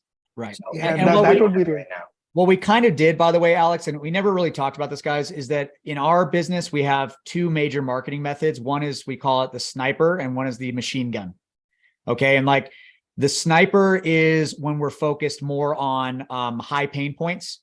So stacked lists, like someone who might be tax delinquent and in foreclosure and their mom just died and all that kind of stuff. Like there our workflow is a little bit different because they have a much higher likelihood of wanting to sell. So we have that be our sniper. And then we've got our machine gun over here that is more of just like a massive blast out to larger lists. And then it depends. It's a little bit of a different workflow from that, but they come back in together. They merge, and that's where our lead managers and that's where our acquisition managers take it from there. So it's what Alex is saying is it sucks because every business is different. Every market is different. Every conversation you're going to have is different. Every text message. There is no cookie cutter answer to that. And the only reason I say that is because we've got dozens of clients nationally and we can see the way that their different businesses perform. And there really is no one answer for one business. So what we do have a lot of your emails, guys. So we'll put something together. I don't know when it's going to be, but we'll put something together and we'll email it out to you guys. Yeah. Thank you. Thank you so much. Absolutely. Anna, no, we own a VA company. We own Prime Virtuals. So, but real quick, Start Virtual, amazing, fantastic. Use them, not me. All right, let us pull. There we go. Ben.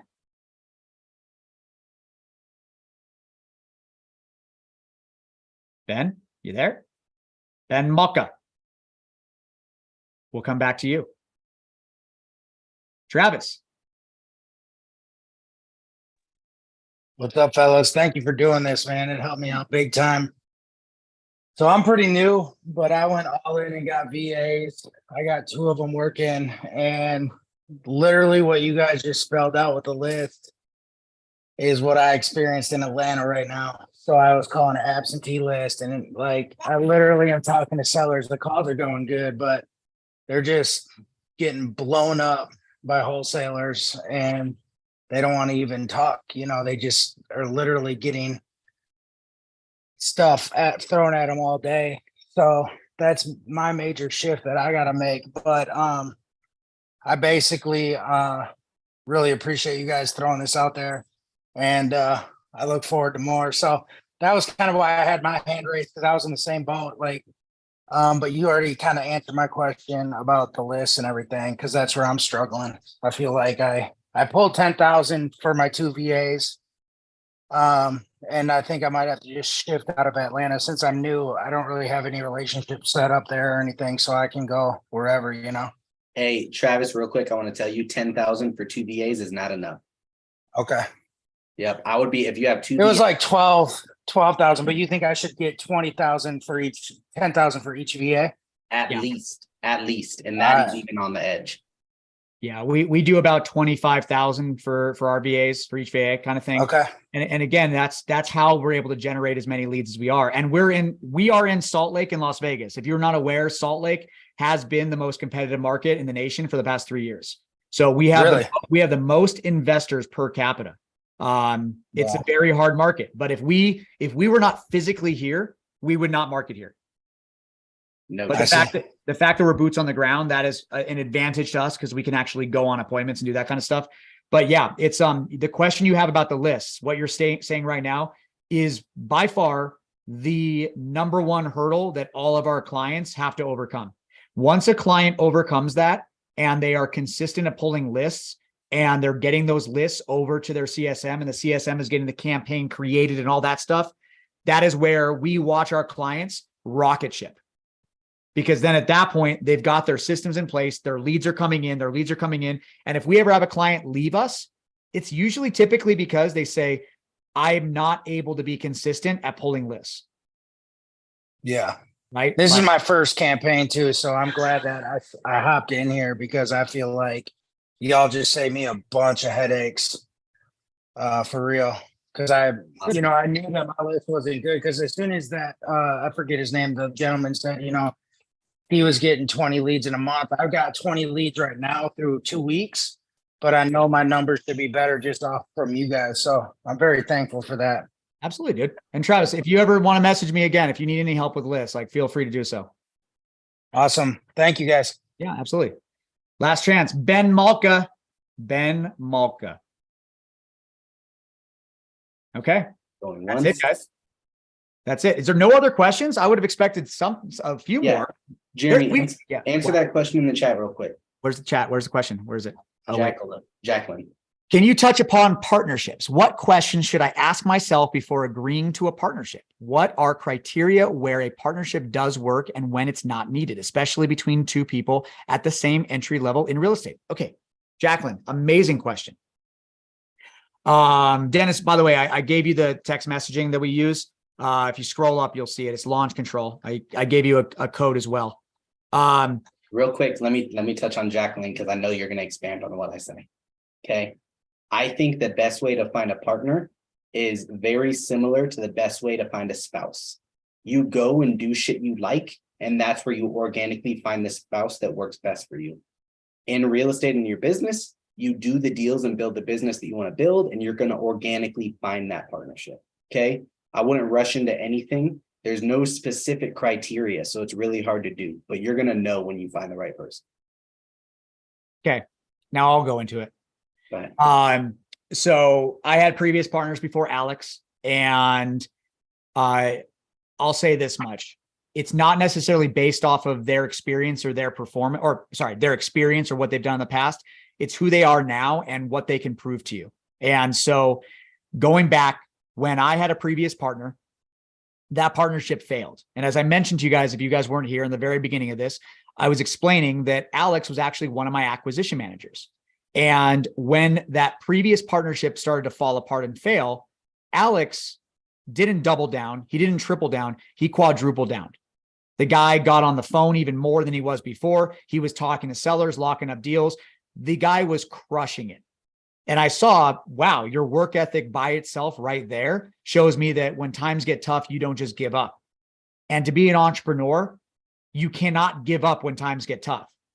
Literally every day. You guys want to know, I'm dealing right now with a lawsuit. We're being sued by a tenant right now that says that they owned the property and that we weren't having the right to buy the property. Like, we deal with so much stuff on a daily basis. And to see like what the hurdles that I had to overcome in the beginning compared to now, compared to where I'm going to be in 10 years, it's you're always going to be pressured every single day. And so if your partner or the person that you want to work with gives up easily, that's the first sign they're not the right person for you. That is. Secondly to that, there's two different terminologies here. There's entrepreneur and there's intrapreneur. Okay. It's spelled with an I instead of an E. Entrepreneur is typically by definition is somebody that goes out and tries to start a business based off of their money that they have in their account. An intrapreneur is someone that sees the value in that business and wants to adopt it. It's almost like seeing like a stranded puppy and saying, I want to take it home and I want to raise it and make it better. Now, not to say that Alex has not sacrificed financially. When we have our downs, he absolutely suffers just the same way that I do. But he said, I see your vision, Jeremy. I see your passion. I see what you're trying to build, and I want to be part of that. So that is very important when it comes to finding someone to make sure that, like, do you guys see the same goals? Secondly to that, and I'm not going to get into great detail, there are ways that we call it the 411 and the 135, which is sitting down and basically discussing with each other. And we'll get drunk. And I really mean that. Don't drink if you don't do drugs or anything like that, but like get vulnerable and talk to that person about like what your goals are. Like, where do you want to be in 5 years? Where do you want to be in 10 years? What do you want to do with your life to see if you guys even line up? Right. So Alex and I, we line up very, very well. He has the same goals that I have. In fact, it was even a hard thing for me to accept. And this is something that I'll talk about for a second. When I first started with Alex and I started talking about social media, when I started talking about getting onto Instagram or getting onto stages and helping other investors get better at what they do, I honestly was scared that Alex would be jealous of that. Right. Like, because I'm like, that's something that I would want to do. Right. And so why wouldn't Alex Smades also want to do that? But the truth of the matter is he sees me as that role and he wants to be the person behind the curtain, right? It's Pace uses the analogy like he's the Elton John. Do you think Elton John sets up the lights and the cameras and the video and stuff like that? The same way goes for if you're at a theater or you're at a show or a play, there are so many people behind the actors that are making the system actually run effectively. And that is what Alex enjoys. Alex enjoys those spreadsheets. He enjoys those systems. He enjoys building those workflows. And while I can build the workflow, I can visualize where I'd want the workflow to go. He has the determination and the ability to hunker down and get it accomplished. I would say that Alex's superpower is his ability to execute. If I said, I need this, he goes, got it. And I know that I can hang up the phone with him. And by tomorrow, that thing is going to be executed. Now, I'd say my superpower is chaos. And that's the truth. But, it's funny that I'm terrible at taking notes. It's all up here, and so you have to find your balance. And so again, I'm going to scroll up real quick because I want to see your question one more time. Can you touch upon partnerships? What questions should I ask before agreeing to a partnership? That's going back to the 411. So what are your ultimate goals? Where do you want to be? What are the criteria where a partnership does work and when it's not needed? I would say this, if it's talking about JVing, I would not create a real partnership. I would date, as Alex was saying, see where it goes and stuff like that. But you also have to identify for Kevin Choe, he's giving up a lot of his equity for probably people that are not doing a lot of work because they're leaning on him to be the expert and he's still giving up 50%. And so I know that even if I don't talk to Alex, I can go 3 days, 4 days without talking to Alex, even though we do talk every day, but I can go for days and he will know that I am pushing the needle forward. And I will know that he is pushing the needle forward. We are both doing things because we have the ultimate goals of where we want to be. And then that 135, what is the 135 again, Alex? What does it mean? It is one goal, 3 priorities, 5 strategies. Right. So you start to break that down. And since we both know what that one goal is, we know what our strategies are to get there. And we both do different things to get to that point. So it's like, for example, if he says, hey, we've got an issue with this, I go, cool, I'll fix it. I'll reach out to the right people. I'll create the connections. I'll do that kind of stuff. Or if I say, Alex, I want to get a door knocking campaign started. Here's my idea. And he'll go, Okay, give me a day. I'll have all the spreadsheets built out, and there you go. So I am very lucky, and Alex is obviously very lucky. I don't have to tell Jeremy that. He tells him himself. Yeah, It works out perfect. repeatedly. Uh-huh. So yeah, Michael. Real quick, I want to let everyone know I have a 3-year-old and a 9-month-old that are home now, so we're going to answer Michael's questions. I'm going to bounce, but if Jeremy wants to stay, you feel free to. Yeah, if there's a hand that's raised, I will stay. So go ahead. What's up, Michael? Hey, thanks, Jeremy. So I just wanted to confirm, you stated that you use Ari Simply as your CRM. Yep. But then use Launch Control for texting. We use Launch Control for our machine gun texting. Okay. So as I was saying, for our large texting, we use Launch Control. Launch Control is not built off of Twilio, which is important for us. Going back to last year, we were on REI Reply, which is based on the Go High Level platform. And they are tied to Twilio, which is a middleman between the carriers. And so a lot of restrictions got put in place. Our marketing got shut down for basically 2 months straight. 1 month and we fixed everything, and then another month. So that really affected us. If you remember in the beginning of this chat, I was saying that end of last year, we got really hurt. That was because of that. So we use Launch Control. Launch Control has been amazing for large scale texting. So Launch Control for that. We use Ready Mode for our cold calling. And you know what? I'll just do this real quick. HTTPS. Hold on. Give me 5 seconds. Yeah, that's what I was going to ask too, Isaac. And then you're using PropStream for your lists, or? Yeah, real quick, I'm just going to break it down while Jeremy's putting that in there. We pull our list from PropStream, and we also scrape data from counties. Okay. Our mass marketing is Ready Mode and Launch Control.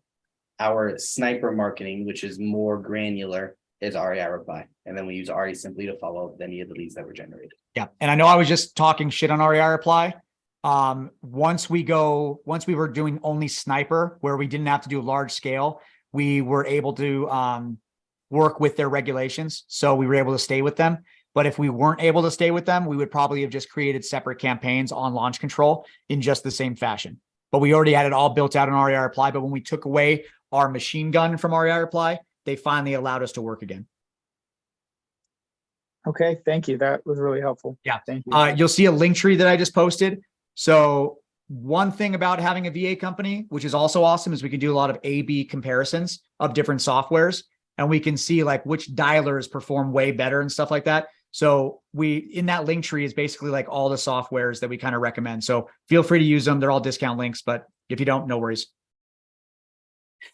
Skip tracing, we use IDI CoreLogic. We use Skip Trace Butler. We use Lead Sherpa. We use a lot of different ones, because what happens here is you might go through a skip trace once, and then you find some of your prospects, some of your addresses don't have accurate numbers. So then you want to go back to another system and do that again and do that again. Touch on that real quick, and then I'm going to leave. Please. For skip tracing, I recommend that you use 2 companies, right? Because if you go through one company, you're going to get a 70% hit rate on average. Your other 30% you should take and give to another company. How to choose those companies? I would find some middle tier company, right? Nothing too cheap, nothing too expensive, something right in the middle, right? And if you supplement all of your data through those 2 skip tracing companies, you're going to have as good results as you can get anywhere else. Yep. Celeste, real quick, do we know anyone who's done their first deal without JVing? Yeah, that was me. An area called Gary, Indiana. Scary Gary. I bought a house for $2,200, and I wholesaled it for $6,600. It did not have a roof. I think it had more human feces than anything else. And that was my very first deal. So cool, Mike. Yeah, thank you so much. Yeah, absolutely, dude.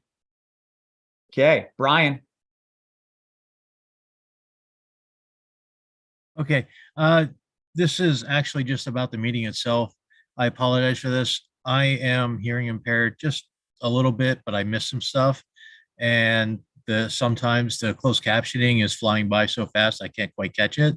Got it. So if you guys could for me, please save the transcript when you end the Okay. mean. Do you And know make how sure to that's save? uploaded with everything else. You know how to save? Unfortunately, I'm new to Zoom and I don't know how to do that from your end. But Okay. yeah, please, if you can. I don't think I see anything here on the actual Zoom, but I think, does anyone And know? it may save at the end automatically. I just don't know. Yeah, this is live on YouTube right now, guys. So there might be the ability to watch it there too, and it might have the transcript there. Brian, I'm gonna try my best. I don't know if I've ever seen the ability to download the transcript though, and that's my only problem. I don't want to make a promise to you and then lie. And since No, I understand. I just appreciate any effort. It's yeah, just for sure. Yeah, you're one of the people like me. You talk so fast sometimes, and it flies past. And Yeah, even the best, it's auto-generated closed caption, and they just don't always hit the mark. So for sure. you're trying to catch some stuff, and the boxes going up and down. It's just hard to catch sometimes. So I just really appreciate it. No, absolutely, man. Like I said, I will do my best. This is being recorded, so it's also going to download to my computer. And then this is also going live on YouTube. So there's going to be basically 2 locations for it. If it downloads on my computer and there's a transcript for it, I will absolutely send it to you. If not, I know a way to peel that out later off the, you can. Yeah, there's a VLC. Descript, right? Isn't one of the AIs Descript? I'm not sure about Descript. I've never heard of that, but there is a way to do it out of VLC. Okay. You can actually pull the MP3 file out and send it to like Word, which is excellent at doing a transcript now. Cool. Awesome. Well, cool, man. Thank you very much. All right, we got more hands raised. Let's keep going. Alex, get out of here. Bye. On that note, I'm out. I appreciate you guys all. Thank you for showing up. Keep Jeremy as long as you want. You have my permission. All right. Andoni.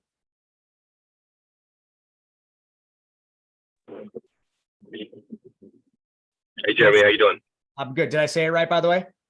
Andoni, yeah, that was good. Okay, cool. Hey, I accidentally, I was driving, and when Alex had just mentioned the 2 skip tracing companies he likes to use, I actually clicked out of the Zoom, my big monkey fingers.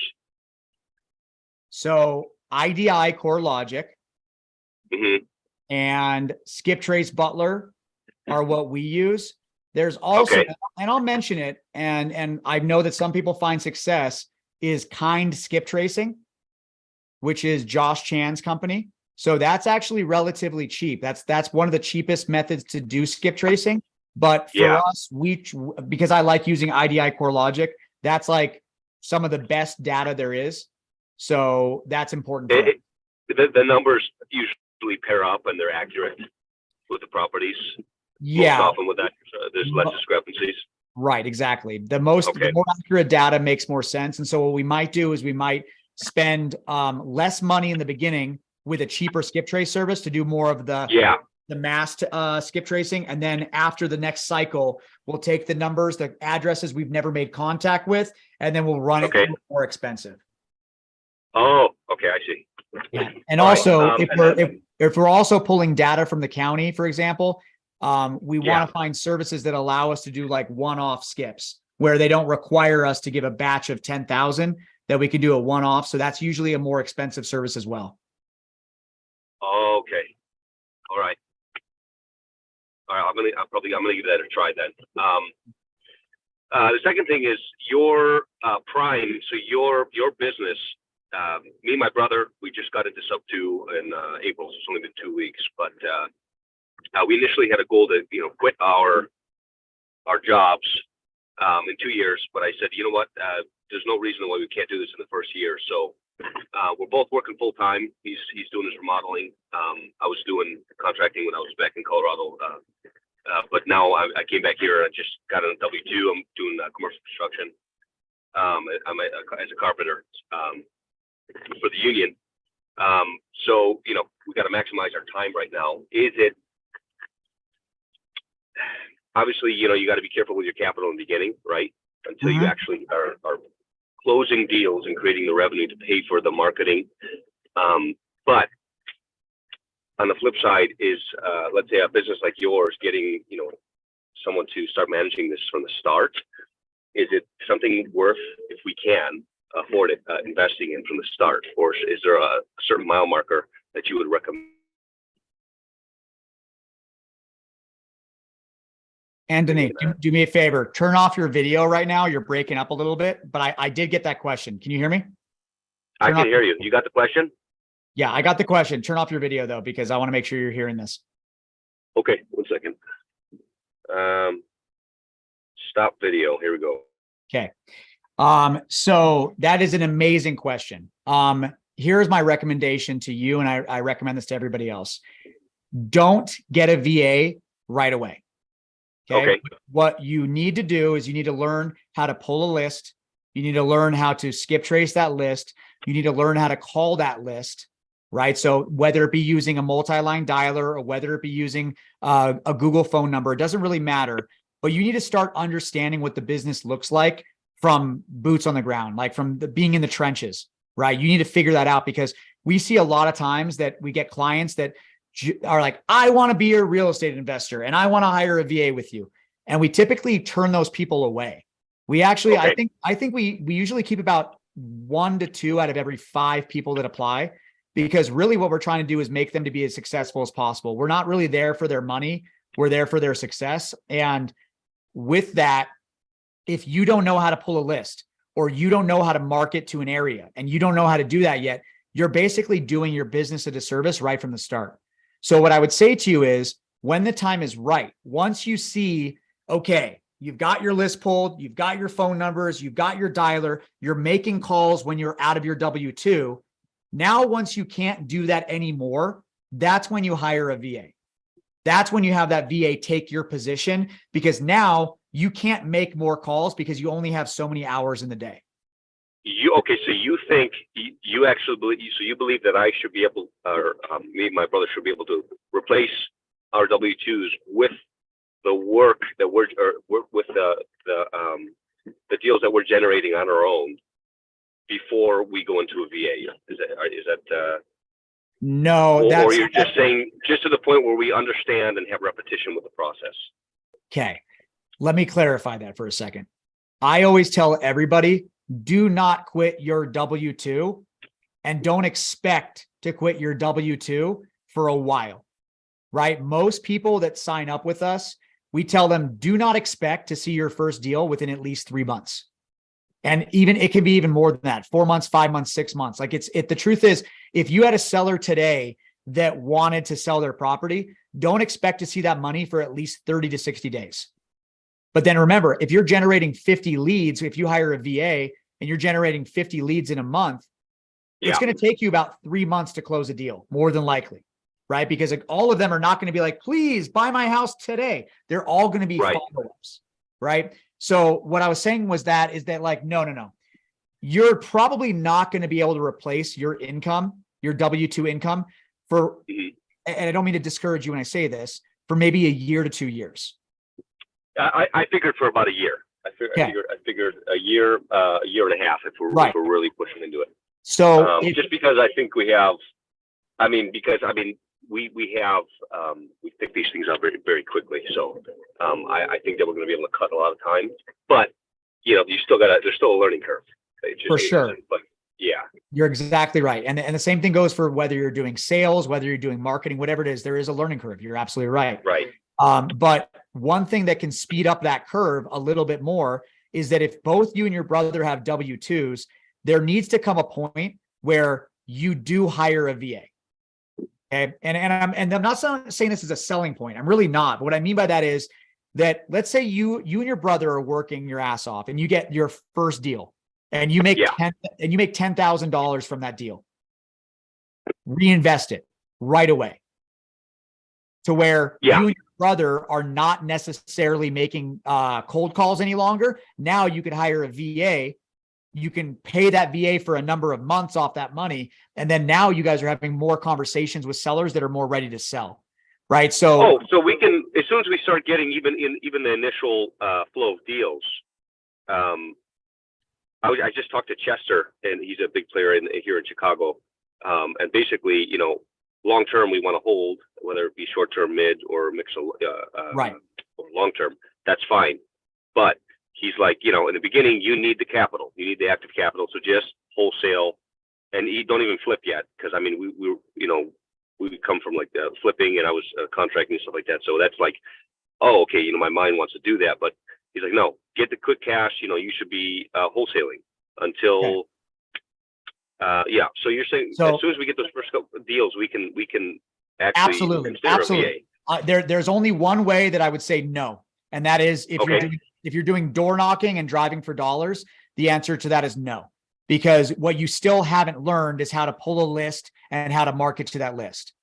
But if you and your brother pull a list and you skip trace it and you're calling it and you get a deal, that means that by proof of concept, you understand what you have to do to market effectively. Then at that point, replace yourself with the VA, and now you're going to start to get leads, and you don't have to make all those cold calls. That's my point. Is that if Okay, you, so that's, go ahead. Sorry. I didn't mean to- it's kind of like if you don't know how to dance yet, you at least need to watch somebody on the dance floor before you do. And that is where yeah. if you can learn how to start cold calling or how to use SMS, then you understand that if your VA is not performing very well, but you were performing like a rock star, now you can identify what has changed. You need to say, like, is it the VA's fault, right? Like most VAs, they do a great job in generating leads. But let's say you hire a freelance VA, right? A freelance VA, meaning that you're hiring them directly. It is your job to train them. It is your job to monitor them. It is your job to create the campaigns that they are going to utilize. Like that is hiring a freelance VA. That's usually going to be cheaper. It's going to be like $3 to $5 an hour. Or if you go down the other route, which is getting a turnkey company, right? That's going to be someone that's going to have a trained VA. They're going to apply that person to your campaign. They're going to get your list. They're going to create a campaign around it. They're going to track your phone numbers for spam. They're going to track all your KPIs, and they're going to have a sit down with you once a week and go over your VA's KPIs.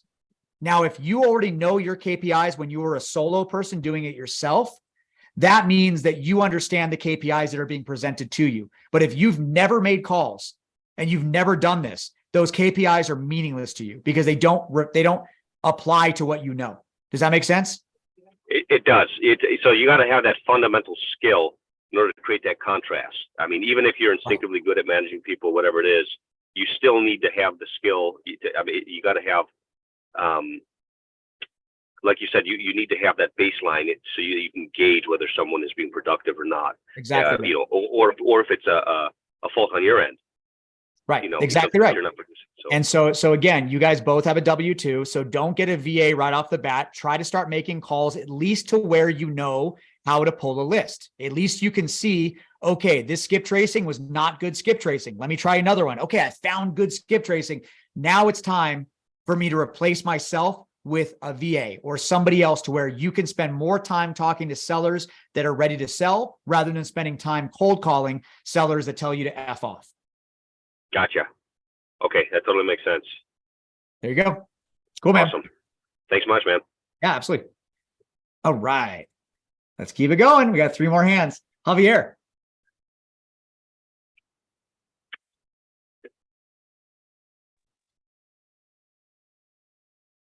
Hey, Jeremy. What's up, dude? Hey, just to touch up on what he was saying, how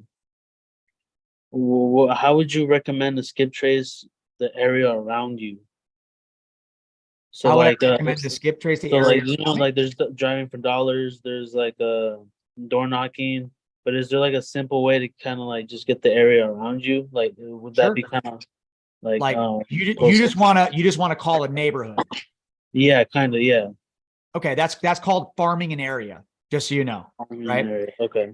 And it's honestly relatively simple. You would just go on PropStream or the another data aggregator, and you can basically put in a zip code and then just open up all filters so that it shows all the addresses. Or you could even go on a map and like draw the circle around the neighborhood and then have really? be all of the addresses. And then you just pull that list, skip trace that list, and now you've skip traced an entire neighborhood. I don't necessarily recommend that. I think you're going to be spending a lot of money, wasting a lot of money. I would rather target specific types of lists rather than specific neighborhoods. If you're going to do specific neighborhoods, then I would just do direct mail. And the USPS has a service that's actually relatively cheap that I forget what it's called exactly. If you go on their website, you'll be able to find it. But basically it's farming an area that you give them a postcard or you give them a mailer. And since it's not really for a specific address, it's just for a neighborhood, they just throw your letters into all of everybody's mail and they just blast it out to that entire neighborhood. It's cheaper than having to do like pinpoint marketing. I see. And I don't know if this is a question to ask Pace, but I'm gonna ask you now that I got you. So what are your ideas on California, like the landlord laws? If do you have any touch up on that, or is that like kind of off topic? Other than they suck. It's in complete favor of the tenant, not the landlord. So, I mean, where do you live, Javier? San Jose, California. Where in California? San Jose. San Jose. Okay, gotcha. Here's the thing, bro. If you are you trying to assign deals? Or are you trying to wholesale? I'm trying to do whatever. Honestly, I've been like kind of like following you guys for like maybe like the past 2-3 months, but I feel like I kind of got a good grasp of what you guys are laying down. For sure. Okay. Well, I mean, here's the thing, if you're looking at wholesaling, it doesn't matter what the landlord laws are or the tenant laws are, because you're not keeping the deals for yourself. Oh, okay. I see. So, okay. So I'm looking to like also have passive income. Okay. So, yeah, what says right there, Jeremy left Cali for a reason. Yeah, I did. When COVID hit, I evacuated. I escaped California and I moved to Utah as fast as possible. But I mean, here's the thing, to create passive income, and Javier, bro, we can go down a rabbit hole with this and I'll try to avoid that, because I could talk to you for 2 hours about this, but you'd have to ask yourself, if you want to create passive income, how are you buying those properties? Do you have a W-2? Are you bankable? No, but Okay. I was thinking because like, so I have a Airbnb LLC and I have a wholesaling LLC and well technically I got one with LLC in Prime with Prime Corporate Services. Yeah. And basically they told me that anything under that real estate LLC I can do anything with it. But I kind of now that I have my LLC with Airbnb and my LLC with just real estate, I kind of wanted to like master arbitrage, like the houses that are like anything from trailers to houses that will let me, anyone who will let me. But like I was also trying to like have like a passive income, like hold on to these houses long term. And I was just thinking, I was like, Pace has said that to like if your backyard's in California, just focus on like a region near you. So I was kind of focusing on Arizona, but I really kind of like my area, and like I really like to I would just really like to like kind of have it in my backyard and like so stop. So Javier, stop real quick. I'm just going to stop you. If you like your area, there are millions of landlords in California that do just fine. Okay. Just because Pace and me, I mean, I'll admit, like, I don't really want properties in California, but if I had a great deal, an opportunity in California, do you think I would turn it away? No. Of course I'd keep it. And Pace will do the same. If you handed him and said, "Hey, Pace, I've got a $1 million deal. You're going to cash flow. It's going to be incredible." Do you think he's going to say no?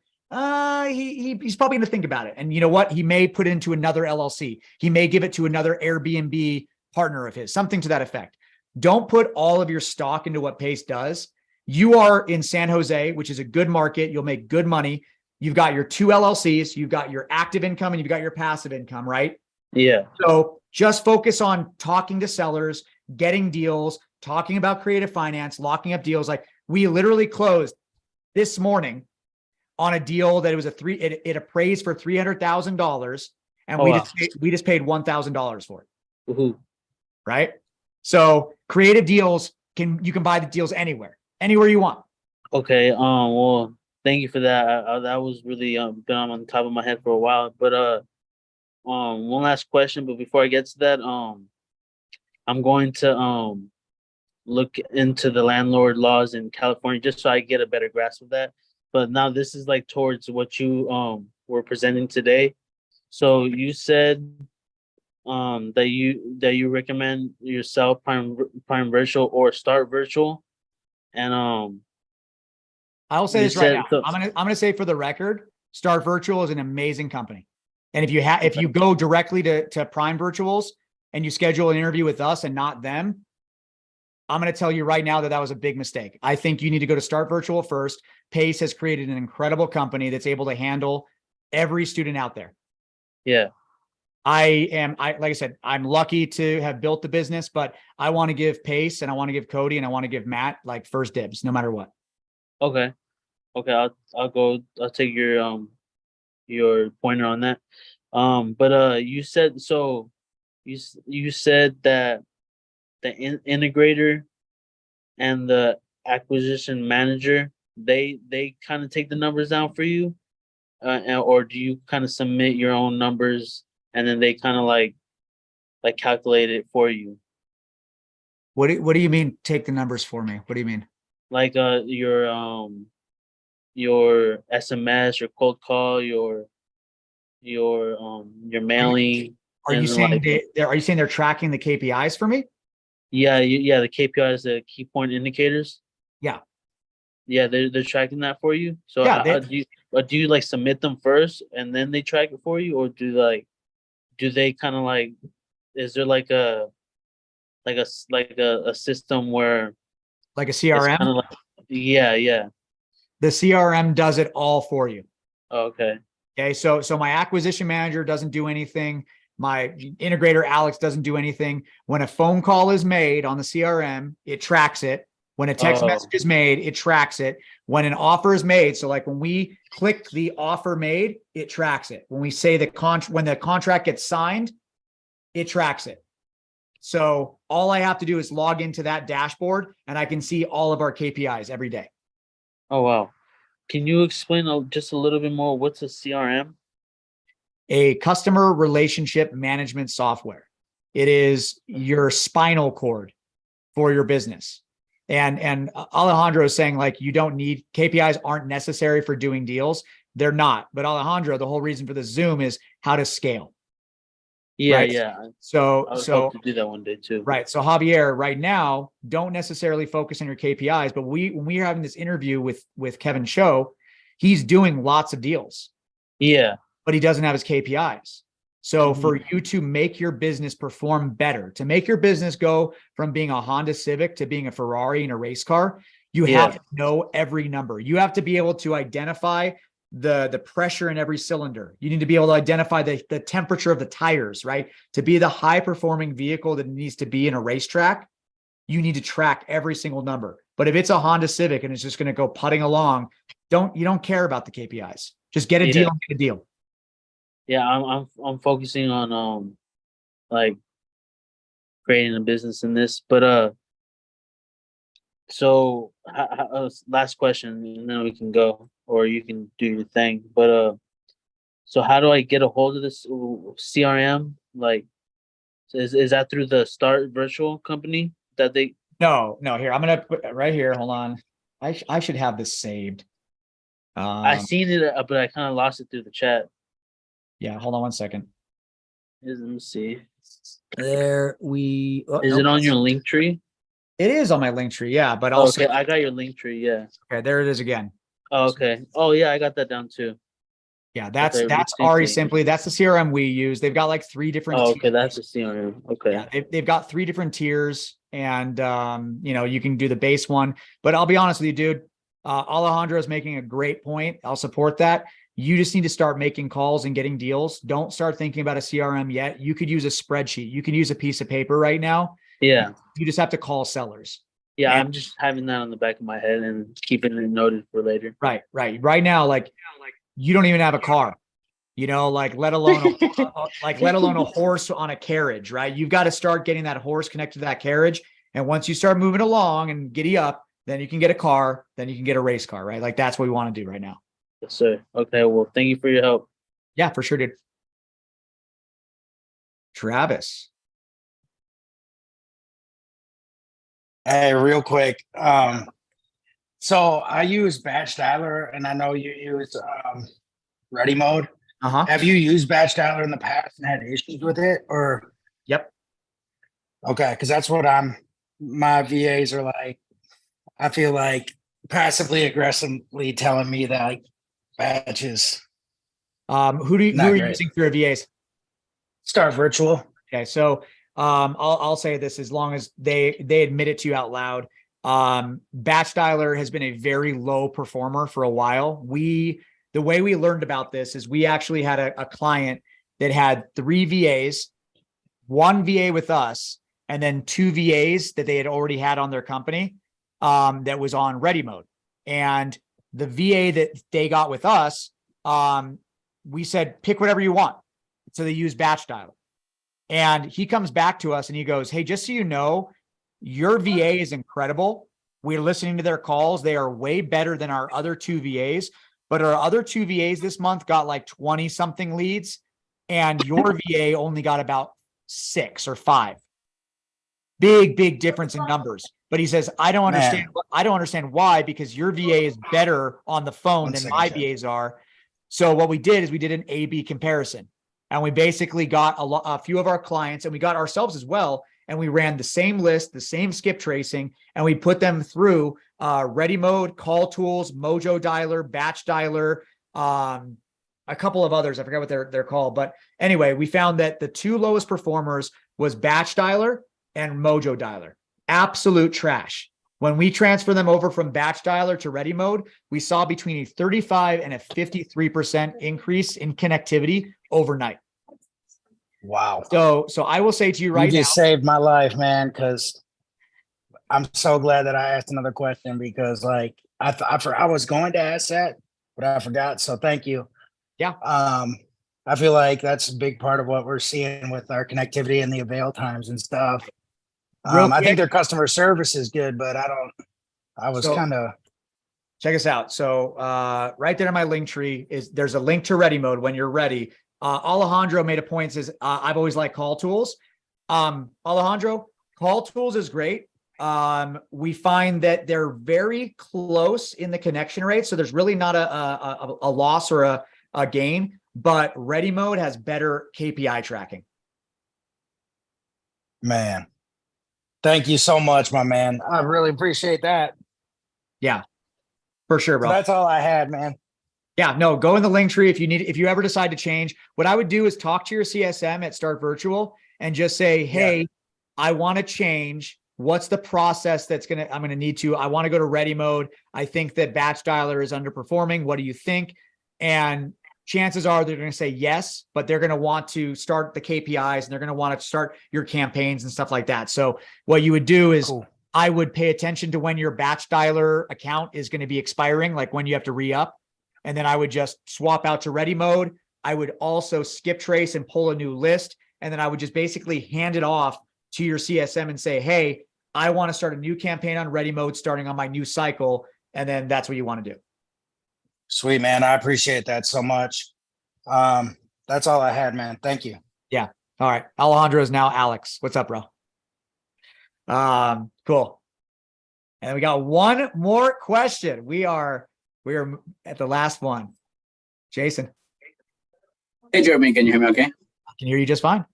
Yes, awesome. First of all, thank you so much for spending time. I know it's our business and family. I just want to run my situation by you. I've been I've been also hitting the no equity list. I work as a full-time electrical engineer, but whatever time I got, I try to squeeze in at least 20 to 30 calls a day to the realtors, pretty much direct to agents, and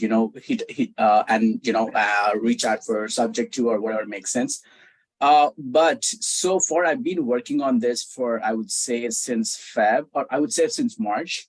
Okay. And consistently my pretty much daily call rate, on an average, I would say I'll make at least 20 to 30 on an averaging, like I would say, like, I don't know, maybe in 3 hours. I don't know if it's big or wrong, okay. But I'm squeezing in middle of my work hours. Sometimes I call in the early morning before my work in the Florida market, pretty much because there's a time gap. I'm in California, by the way.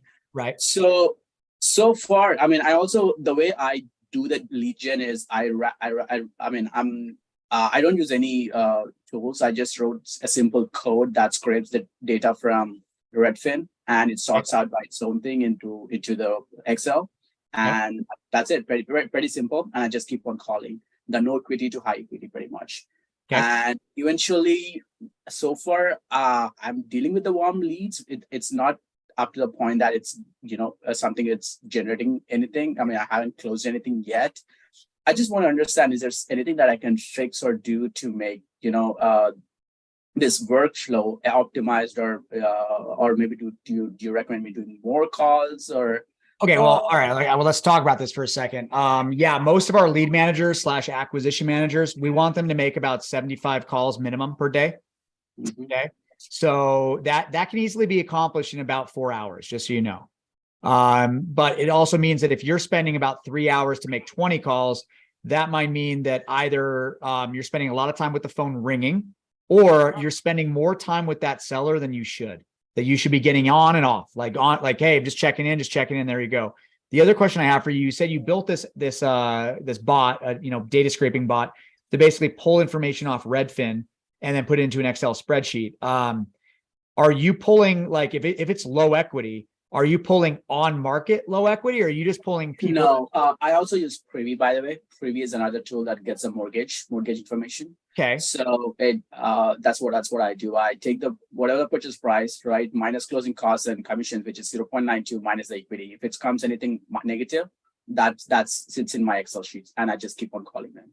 Okay. So, I mean, I can't say specifically how to change that, but like for me purposely, I will, if I'm doing low equity, it's going to be either on market for over 90 days, or it's going to be expired, right? Like something to that effect, because you have to find a reason that they want to sell. Otherwise, you're marketing to thousands and thousands of homeowners that just bought a property 2 years ago.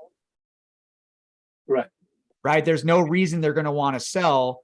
It's kind of the equivalent of like also going to high equity, where the difference is if you're going to be calling low equity versus high equity and there's no pain, I would much rather call high equity, because now you're given the opportunity to either get a cash deal or a creative deal. But with low equity, you only have one exit strategy, and that's going to be subject to.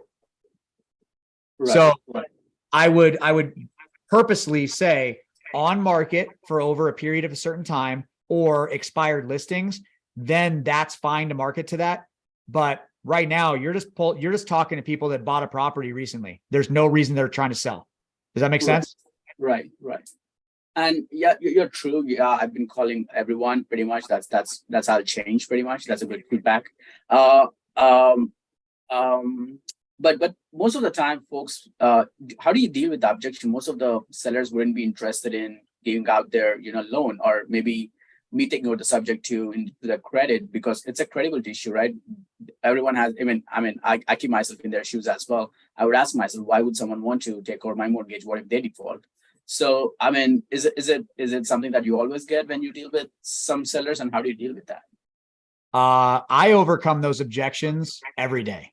And that just takes practice. That's just it's very funny that like once you have in your brain responses to questions, it's almost like a soundboard, to where if they say, well, what about if you don't make a payment? Then I just click in my brain, okay, the no payment objection overcoming, right? So then I go, oh, well, no, if I don't make a payment, that's the best thing that could happen to you. Why? I'm an investor. I'm trying to make my property into a cash flowing asset. And that means if I don't make a payment to your mortgage, that means you get a property back in better condition than when it was before.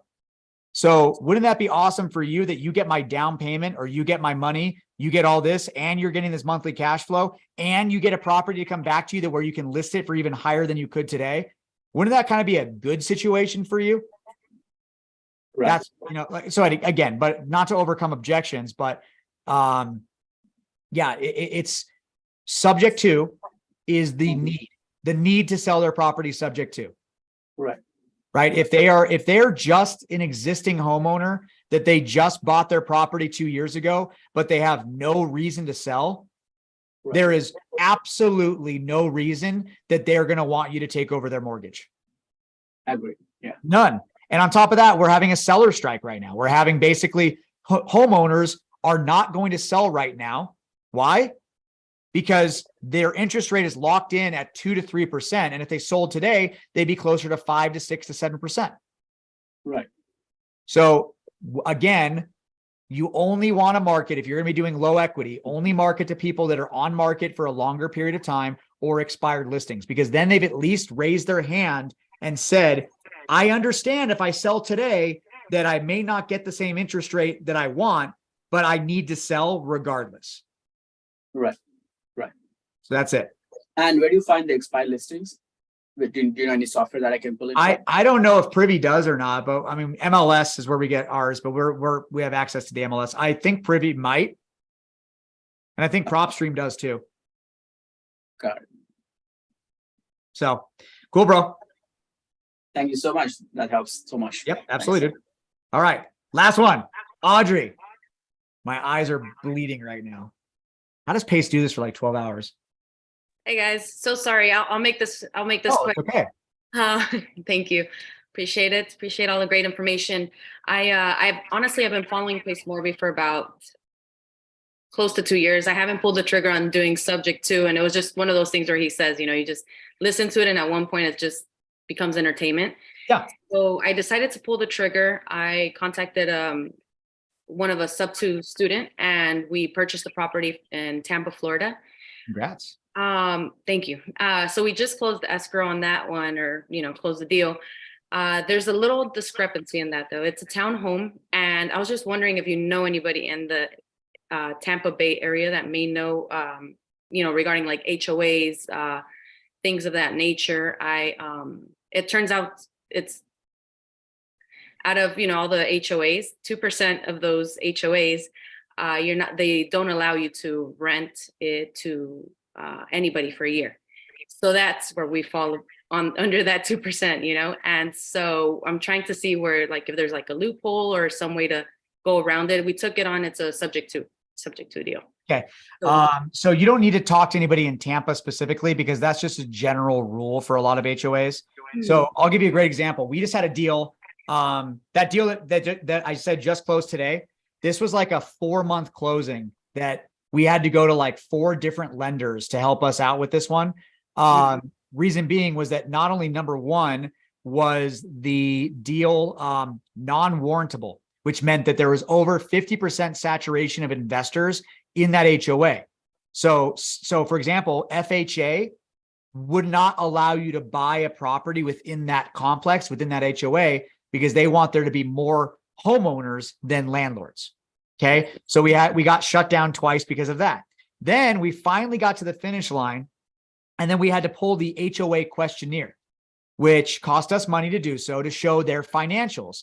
Then we come back to see that they only have 7% reserves, meaning that they had just repaired the roof for the entire complex and they didn't have enough money. So if there was a flood, they wouldn't have enough money to cover it, which meant that if we're trying to make this into a rental and the HOA fees are, let's say, only $50 a month, and then there's a flood and now they become $300 a month, that means it's no longer cash flowing. So these were all things you got to learn about with HOAs. Now with you, it is, there needs to be a certain percentage of renters or landlords in that property. And that's very, very common, to where you will face that issue where you cannot rent it out. But what you can do is, and Bill, thank you very much, you can actually wrap it.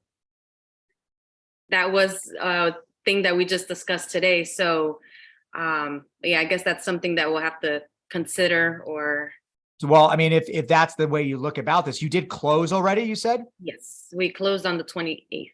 Okay, so more than likely a wrap is going to be the play on this one. And just to give you a quick rundown of what that is, you are going to be finding an end buyer. You're finding a homestead buyer, someone that wants to live in there, and basically they can't afford to, or sorry, not afford. They can't go to a bank and get a conventional loan because, let's say, they're a 1099 employee, something to that effect, or they may be an immigrant, right? They don't have a social security. They don't have a FICO score. So, but these people, like immigrants, as a great example, are amazing at paying their bills, because a lot of times they'll actually have maybe just not one family, but 2 families living there to cover that cost. Right. So what you have to do is you have to find someone that's going to want to move in there. And did you come out of pocket with any money to buy this? I did. Yes. It was close to $37,000.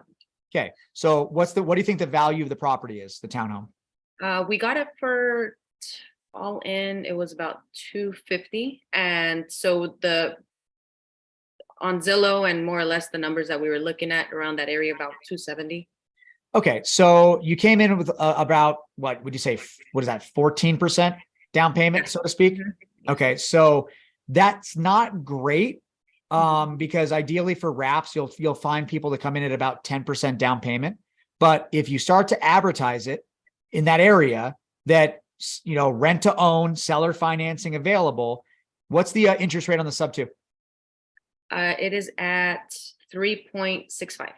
Okay. If you could wrap it at 5% or 6%, you could very easily find someone that will come in with a down payment. They may not cover the entire amount, but now you're going to make that spread by increasing that interest rate. So you're going to make a cash flow. You may not going to own this property any longer because you're now wrapping it, but at least you got past that problem. Okay. Okay. So Okay. hopefully, so that could be so that's the other option, unless if we just let the property sit there for a year kind of thing, right? And then we can, I guess, put in a renter. No. If you're wrapping it, you're selling it. Oh, no, if we don't decide to go that route and we Oh. just hold it, let's say, like subject to, and we just keep, paying out of pocket for 12 months. Is that like another option, I guess, that we could do? That if we is. keep it, but But I don't you know if pay out of that's- pocket. You wouldn't live there. yeah, I'm in California, so I I don't mean, know. I don't know if it would make sense. So to just you, leave it. you there could for- always, I'm not going to try to teach you how to do illegal things, but you could always just rent it out off the books, and just, hey, just cash at me and live there. But then you make that your primary. Yes. Okay. That could be an option. Yeah, I just know that with the HOA, I spoke to a rental manager in the area, and she just said that they're very tough there. So she's like, if they evict a tenant, then the tenant can go back and sue you. So it's kind of like, I need to pick my battle. So I was just, maybe the wrap, that could be a good option, like you mentioned. Yep. So, Yep. What I would also do is perhaps reach out to the HOA mhm. and express to them what happened. Say you bought this property as a rental, you made a huge mistake, that you didn't know that renters were not allowed there. You were planning to make this into a rental, and then when you wanted to visit, you were going to stay there as well. Mm. Do you guys have any exceptions? Yes. It doesn't hurt to ask. Yeah, definitely. Okay. So that'll be my homework for tomorrow then. So Yeah. I just wanted to get your opinion. Just seems like you have a lot of experience. So Thank you. Yeah, good luck with that. That sucks, but I appreciate it. it's I easy to know. overcome. It's easy to overcome. You'll find it. Yeah, I'm glad I just finally got my feet wet, just jumped in, and you live and learn, I guess. So next one will be different. Jess Mayo just said, where in Tampa, LOL, we're about to move there. Oh, let's see. It is in I have the document here. Sorry, one second. Just need to find it. Hellenberg, if I'm not mistaken. I need to find it. I don't know where that is. It's close to I can let's see. It's in sorry. I just came across it. I was reading the documents over again. So you want to give me your number? I'll just text you. Oh, sure. It's in Hillsborough County, Florida, in Tampa. Yeah, that's the whole By the way, thing. hi Jess. Hey, how are you? Where did we last see each other? Vegas? Yeah. Love it. Yeah. I was not sober. Clever Summit. I wasn't either. Yeah. All right, guys, that is that. That Good is time. that. We're finishing off strong at 60 people. I want to say again to all you guys, thank you for sticking with us the entire time. It really was a goal. And I think Kevin Choe ran off crying. Gio, you pointed that out. I got to call Crack the whip. I got to call him and make sure he's okay. But no, like I said, I was helping out Kevin. I wanted to try to help him get past this like breaking point that he's in right now, because he's just a one-man show. And so by doing this on this Zoom, I thought this was a really fun experience. If we can make this be repeatable, I would love to. It'd be amazing. So there you go, And, guys. Thank you so much. You're very Jess, welcome. I sent you a private message with my number on there. So I'll wait to shut this down. I'll wait till you get it. So guys, yeah, like I said, I will have the Zoom recording. I don't think it's going to go in the Sub2 vault, but this is available on YouTube because I was streaming it live. So it'll be there again if you ever need to look back. Okay. Thank you. Yeah. Awesome, guys. All right. Well, everyone have an amazing night and go out and crush it. Okay. Bye, guys.